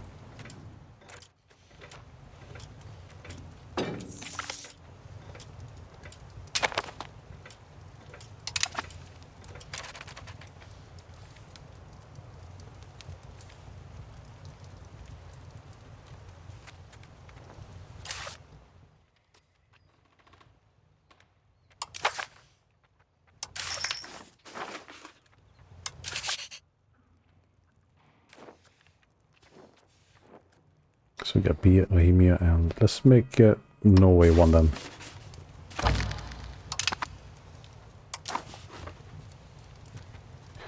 Not the greatest challenge, but yeah, lack of threatening arrivals. Yeah, I would have been better off putting Holstein as rival, if it were possible, right? Things are about to attack down there. But perfect hindsight, right? We do need a diplomat to pull this off. For that we need money. Money is 2.10.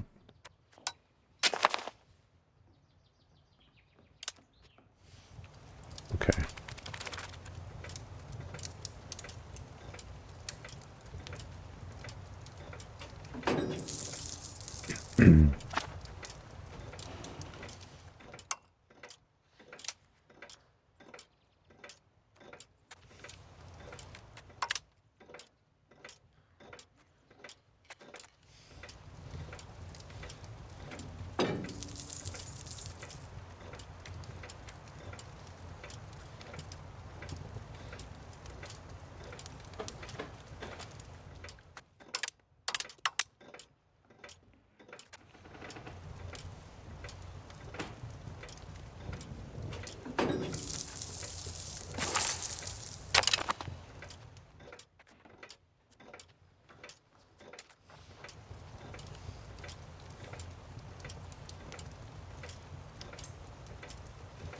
Need to keep this over 30. An admiral with his title, an excellent naval officer has come to our attention. One who shows not only mastery of the art of war, but also the ability to pass on his knowledge to others. How should we make use of this remarkable talent? We will have him teach for now. It'll be good when we finally get a navy to actually use some of his expertise in the form of learned navy officers. Underage gear. Yeah, it's kind of young, isn't it? Alright, Age of Renaissance. We made it this far. Now, let's go for this instead. We need banking and all those things. So this is good for us. Merchant traditions. Could get privateers and start raiding for a bit of money.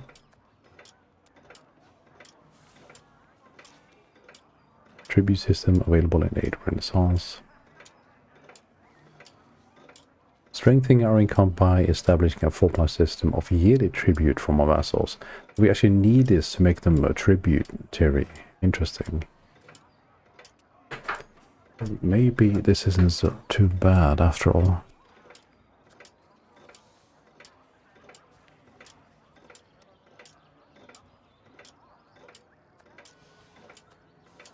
Boarding parties, naval damage. How about this here? Literacy, debt and loans, bank entrance -1%. This is quite good if we're doing a bit of minting, which we have been doing. Benefits of all mercenaries.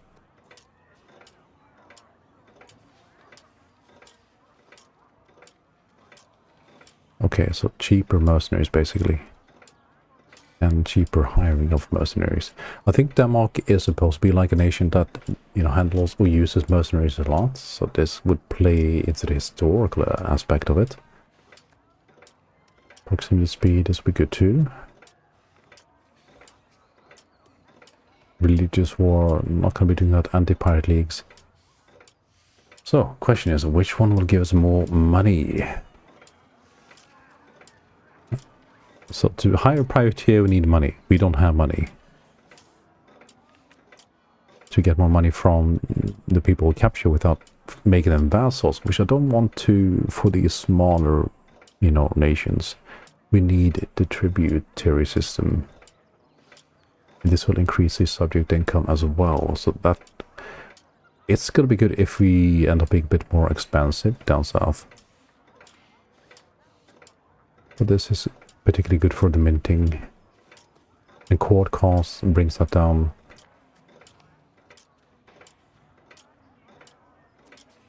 Ah, this is so good though. So good stuff here. The tough choice. And with more proximity spreading, that's going to help us with, you know, getting more taxation of the people and basically getting our filthy fingers on more of the things that are produced. We need both of these, really. Immersion tradition is going to give us that trade advantage we need.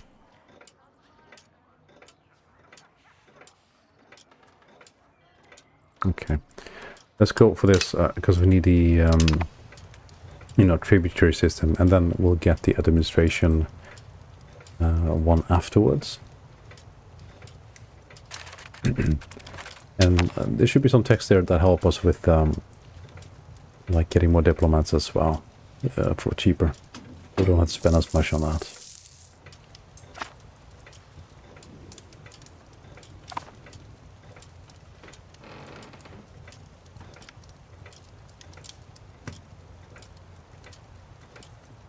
So if our local nobles running out of money to lend us, where do we get the loans from when we go higher? There'll be some foreign agents, right? So this is all from the estates, but I guess we will be able to see if it's like from a different nation or a foreign bank, maybe in Swiss, right?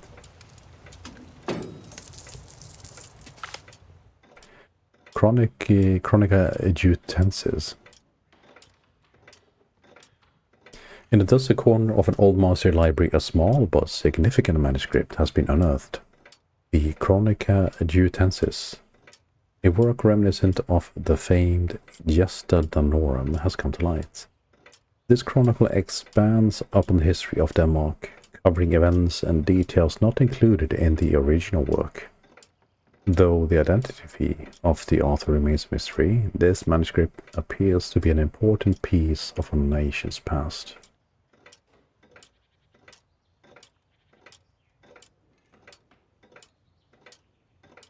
Interesting.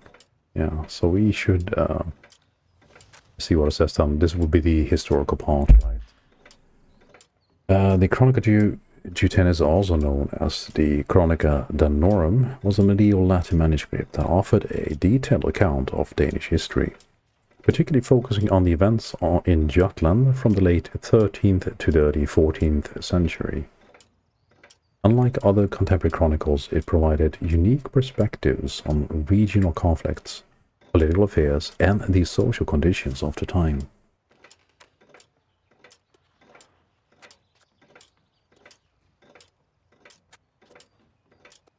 Let's preserve the original, I think. So we get a artifact of sorts. Let's preserve it. Achievement unlocked. It belongs in a museum. And this is also why we play Ironman mode. We get achievements on Steam which you can't get access to unless you're playing Ironman.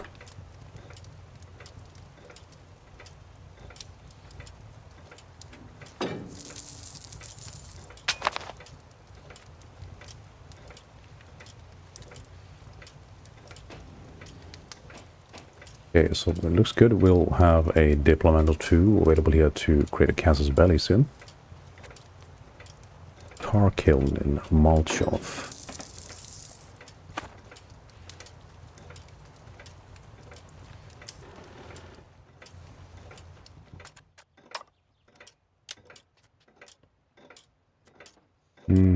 So inflation is kind of riding up a little bit.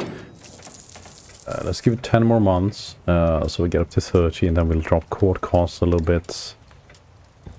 And, you know, if we can get 2 diplomats, I think we're good.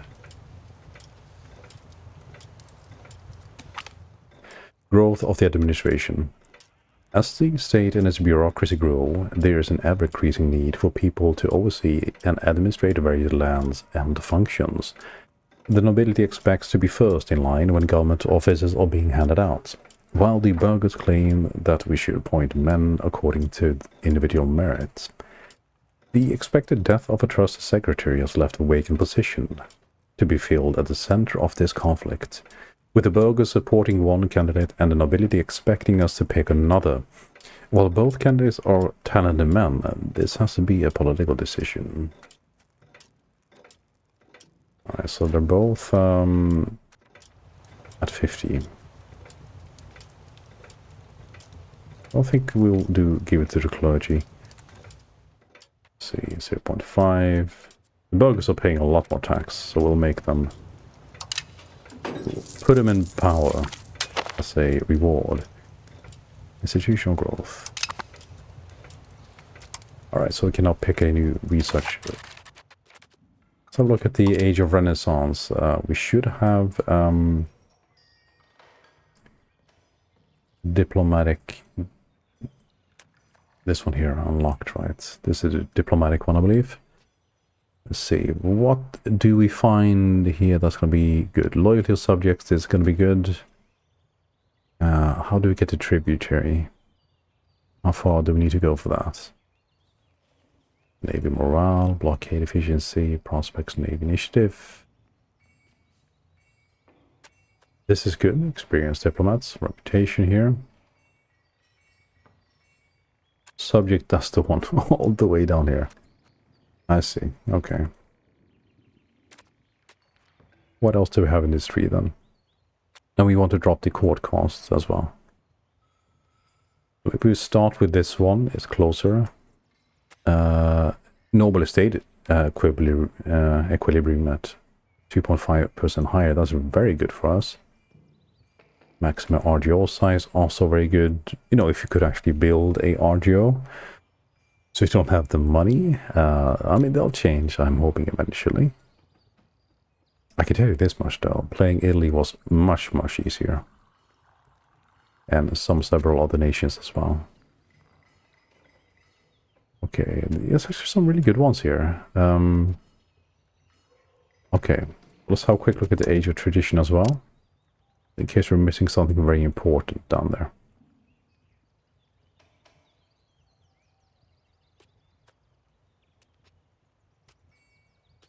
We do start with a lot of them, but looks like it's spotted Denmark. But, okay, there's some new ones here, which we haven't seen. Monthly diplomats. Okay, we kind of need this, right?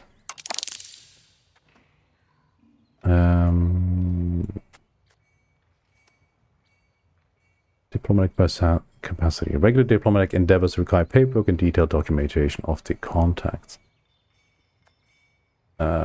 This impacts how many use the diplomatic capacity a country have.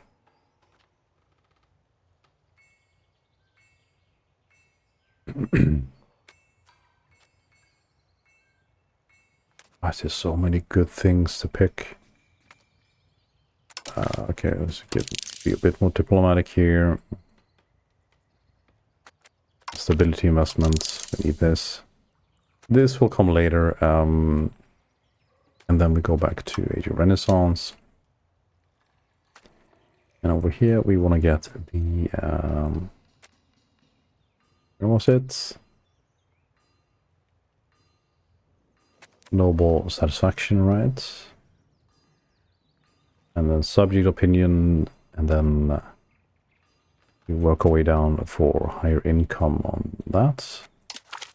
So this will kind of, ensure higher income as well, so the opinion, because we're going to be getting some vassals and tributaries. Oh, court costs, bring that down, please. Trade advantage. I want everything.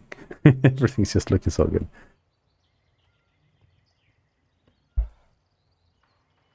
Each policy, expand diplomatic reputation. Here in the tribute system. This here. Alright, I think that's good for now, and then we'll come back to it later. This is gonna take,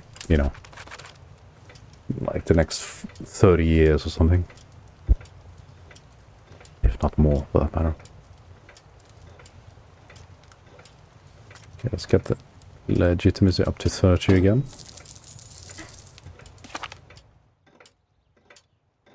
Each fusion period in Brescia Renaissance. The wealthiest and the most powerful citizens in the Italian city-state have been patronizing artists and scholars who are breathing new life into the classical ideals and aesthetics of the Greek and Roman forebears.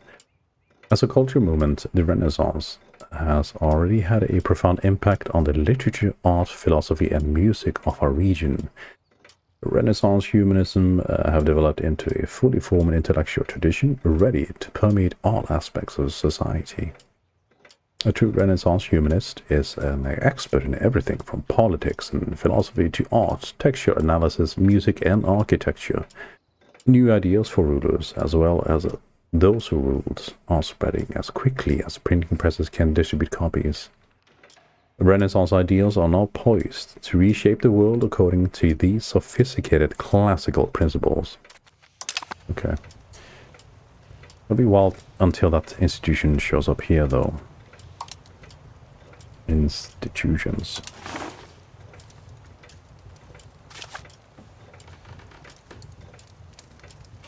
That's feudalism, right? And legalism.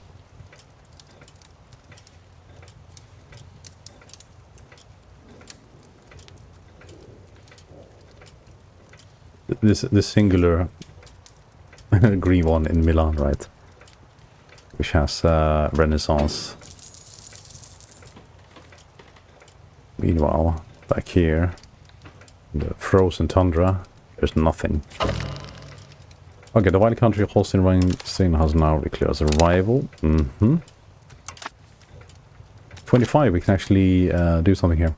Naval hubris. Our seamanship is so superior that complacency is setting in. Oh, you lazy people. People are content to rest on their laurels, but this could make us vulnerable to challenges by would-be upstarts. We gain naval hubris for 10 years. We're not losing 12 stability this year, no way. Alright. Been informed that a diplomat from Norway has been discovered while building a spy network. I forgot we were doing that up there in Norway. So preoccupied down here to the south. Speaking of, this one's at 20, this one's at 26. That's oh yeah, we can just do it there, right? But do here too. Create Casus Belli. Destroy enemy. And we'll do the same here. Oh, we can't yet. We do not have a diplomat for the... Okay. But we will have one in 4 months, so let's just hold on right there.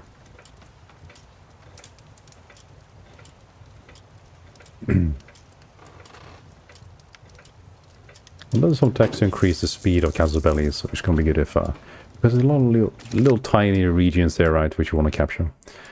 Banking appears in Venice. Money lending has existed since metal-based coins first appeared in antiquity. This would be good for us. We need banking, right? However, its availability is heavily dependent on the dominant people, culture, or religion of a given state. A shift occurred in the Middle Ages, encouraged by the renewed growth of long-range commercial activities on the Eurasian continent and its peripheries. Specialized moneylenders began to organize when Jewish communities started operating between the Christian and Muslim worlds. However, the boom of credit demand that followed the Crusades in the 12th century encouraged merchants in Italian city-states to create larger structures for moneylending, effectively founding the first banking institutions such as the Peruzzi and Bardi houses. More instruments were developed, like bills of exchange and debt bonds, and banking dynasties such as the Medici, Fugger, or Welso soon became as powerful as states. 3 more months.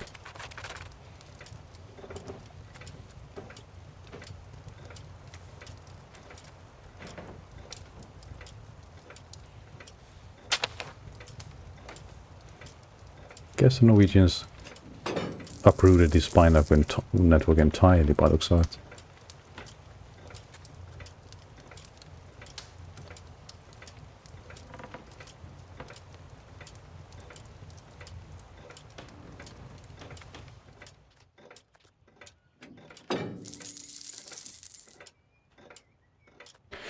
I wonder what, determines which of these are available each time.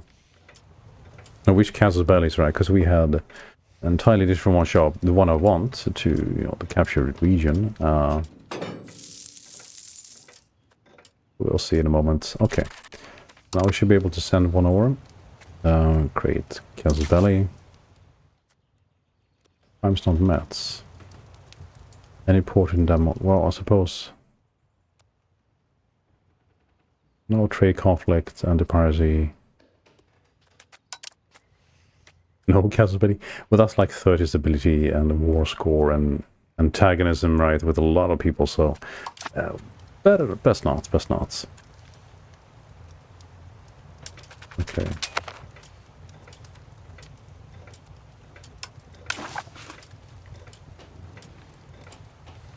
Join Athens.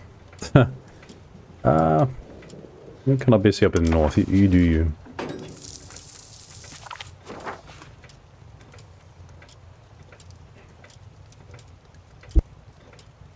Okay, our heirs become gregarious.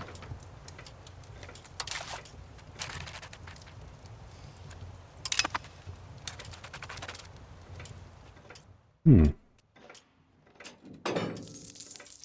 was given a oh, it's not in the country, that's why I can't actually. Alright, give him a particular education. I was kind of wondering why I didn't have the option.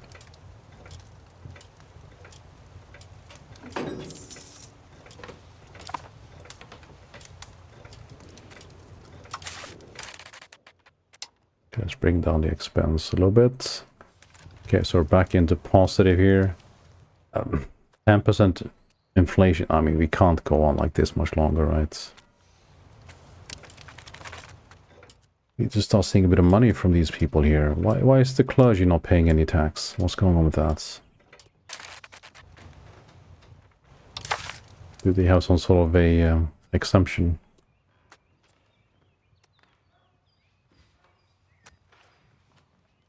$7,000 clergy.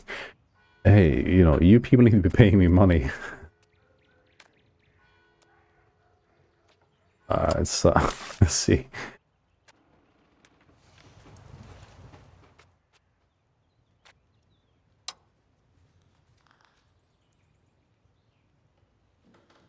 We'll use the accepted apostolic tax opinion modifier.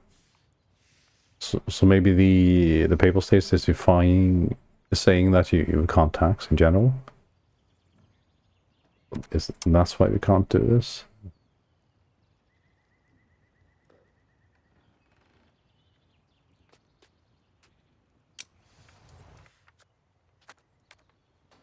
Let's see, religious diplomats.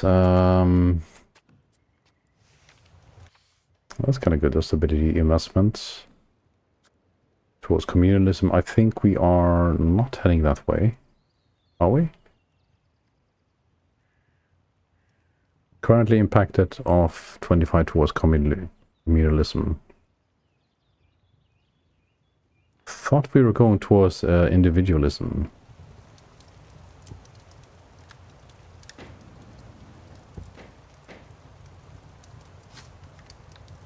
Change it with 0.25 towards communalism each month. That's how quick look actually.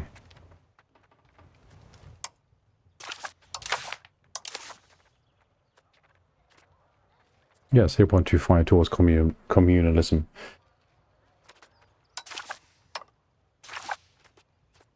This will just kind of push it a bit faster.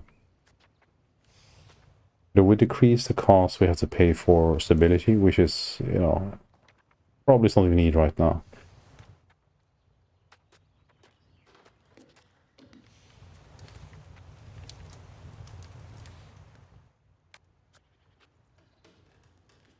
There we go, right. By making matters of religion our foremost priority, we shall forge our nation into a more cohesive whole. It costs us 5.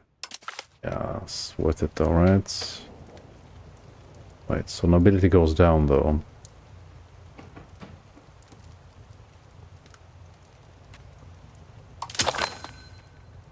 And equilibrium is 49.76. Right. Yeah, but we need that money from the papal stake. Apostolic tax. When we implement, we gain 20 opinion of the papal state. Papal state gains 20 opinion of the king of Denmark.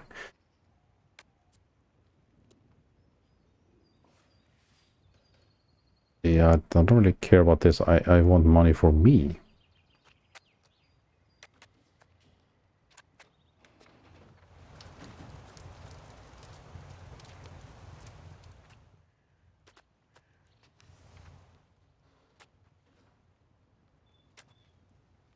Because usually there's like a, you know, particular law or something like that in place that kind of exempts particular parts of your nation from paying tax. But I'm not seeing it. Literacy rights, max literacy for clergy, traditionalist, enforce religious unity, conversion speed. Nothing about tax, and this is one of just added for, you know, stability investments.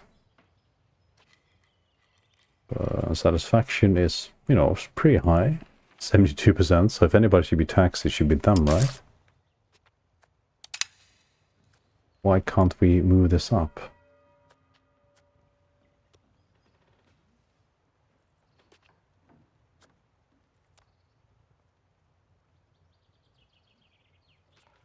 Okay, that's interesting. Actually, we can see the there's like particular modifiers on your nation as a whole, depending on how happy that part of the stratosphere of the nation, if you will, is. The recharge is greatly improved here. I just want to get some money from them. Why can't I get money from the clergy? What's going on? Stage enrichment, say power 12%, ducats. Oops. 213. Okay, so we get a negative number there. Income after taxes 1.57. Maybe their income is just so low, right? Income from lack of control 3.74.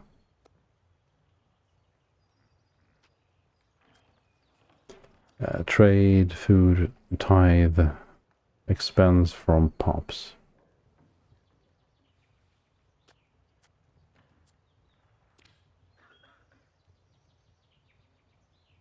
Okay, so they're spending money on wine and fur. So there's nothing left for the coffers. They're spending a lot of money on a lot of things. They live a luxury life, these clergy, by the looks of it. This is state to represent the educated priests of our state religion.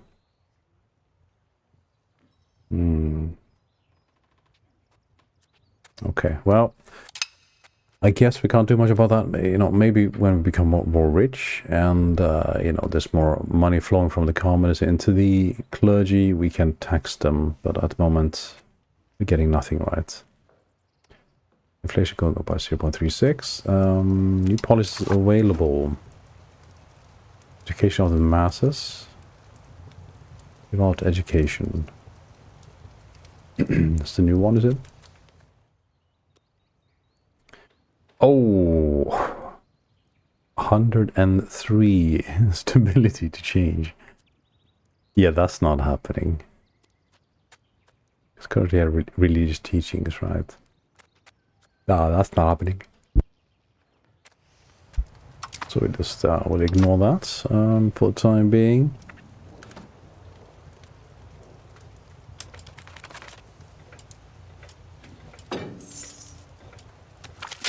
Just focus on getting into war there for the time being. That little state under.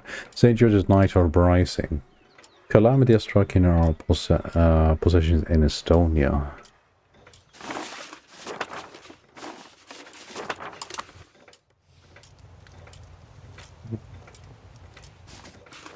Here to the east.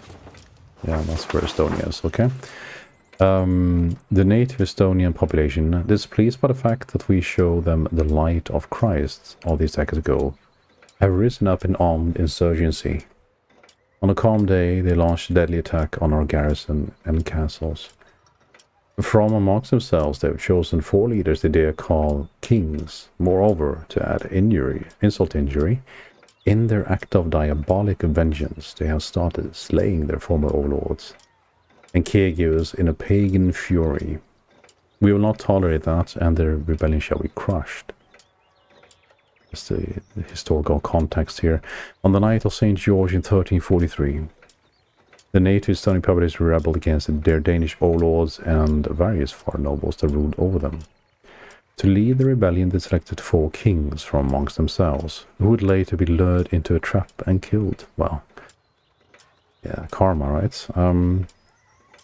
The rebellion transcended the Danish borders and spread to the territories of the Livonian Order and the Ursel Islands. Damn them.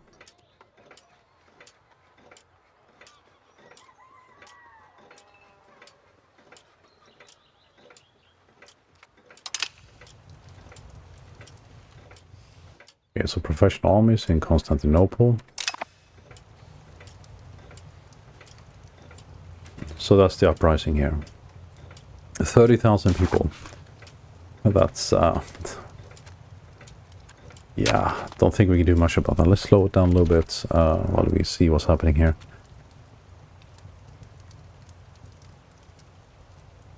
Unless we can use one of the our people here. Let's see. This guy is 43.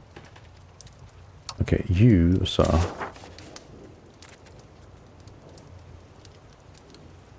Right, events, tolerance, religion.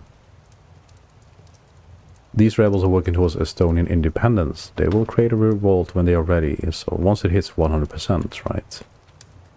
It's at 150% now.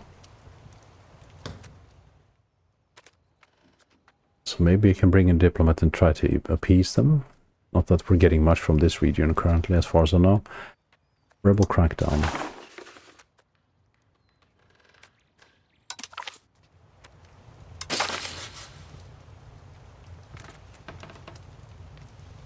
We'll see, right?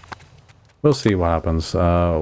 Maybe we need to bring up a levies, but no. I am intending to bring them to Holstein, not to do as an insurgents east, all the way to the east here. Let's see. Oops.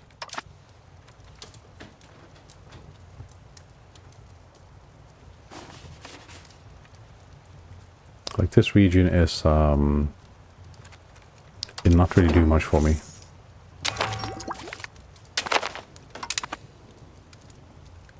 It seems that St. George Knight's uprising has proclaimed a country. And they're now starting a war of independence against us.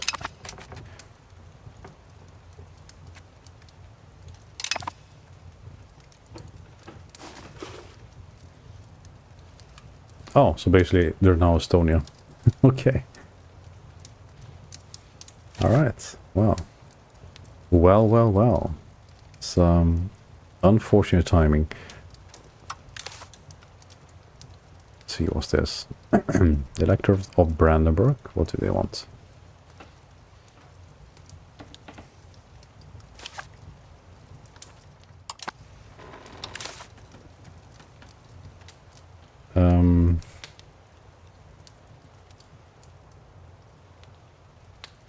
What's going on? What is this?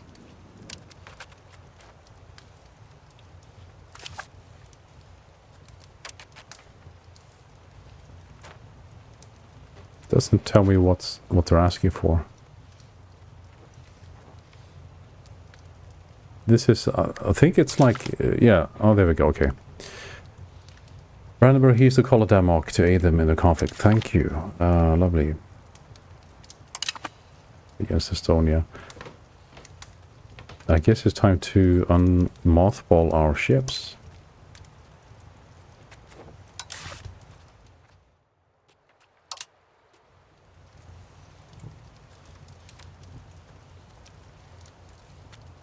It's a little bit early, right? I was wanting to use them here in Holstein, but maybe we need to react to this. Just capture these things quickly here. Okay, let's go get some troops. Though, maybe I'll do this in the next stream. Might be good. So look, because I think I usually do like 2-hour streams or so, and I think I'm a little bit past that actually. Yeah, 10 minutes, 2 hours 10 or 11 to be exact. So that's a good point then. Alright, so I'm going to wrap up this EU5 stream at this point, and next time we turn on this one, we're going to, you know, get some levies and sail them off to the east to Estonia, and, you know, quell the rebels, hopefully. And after that's done, we should hopefully have a casus belli against Holstein. So we'll try to capture that then. We will be getting a type of Holstein Plön as well, as they are like allies. I expect them to join. But I think we should be fine, right? Because they don't have that many people overall. Like 1,400 and 900, yeah, about 1,000, right? So unless we're entirely bankrupted by then, I think we should be okay. Alright, in any case, thanks for checking out the stream. Hope you enjoyed it, and I'll catch you on the next one. Bye for now.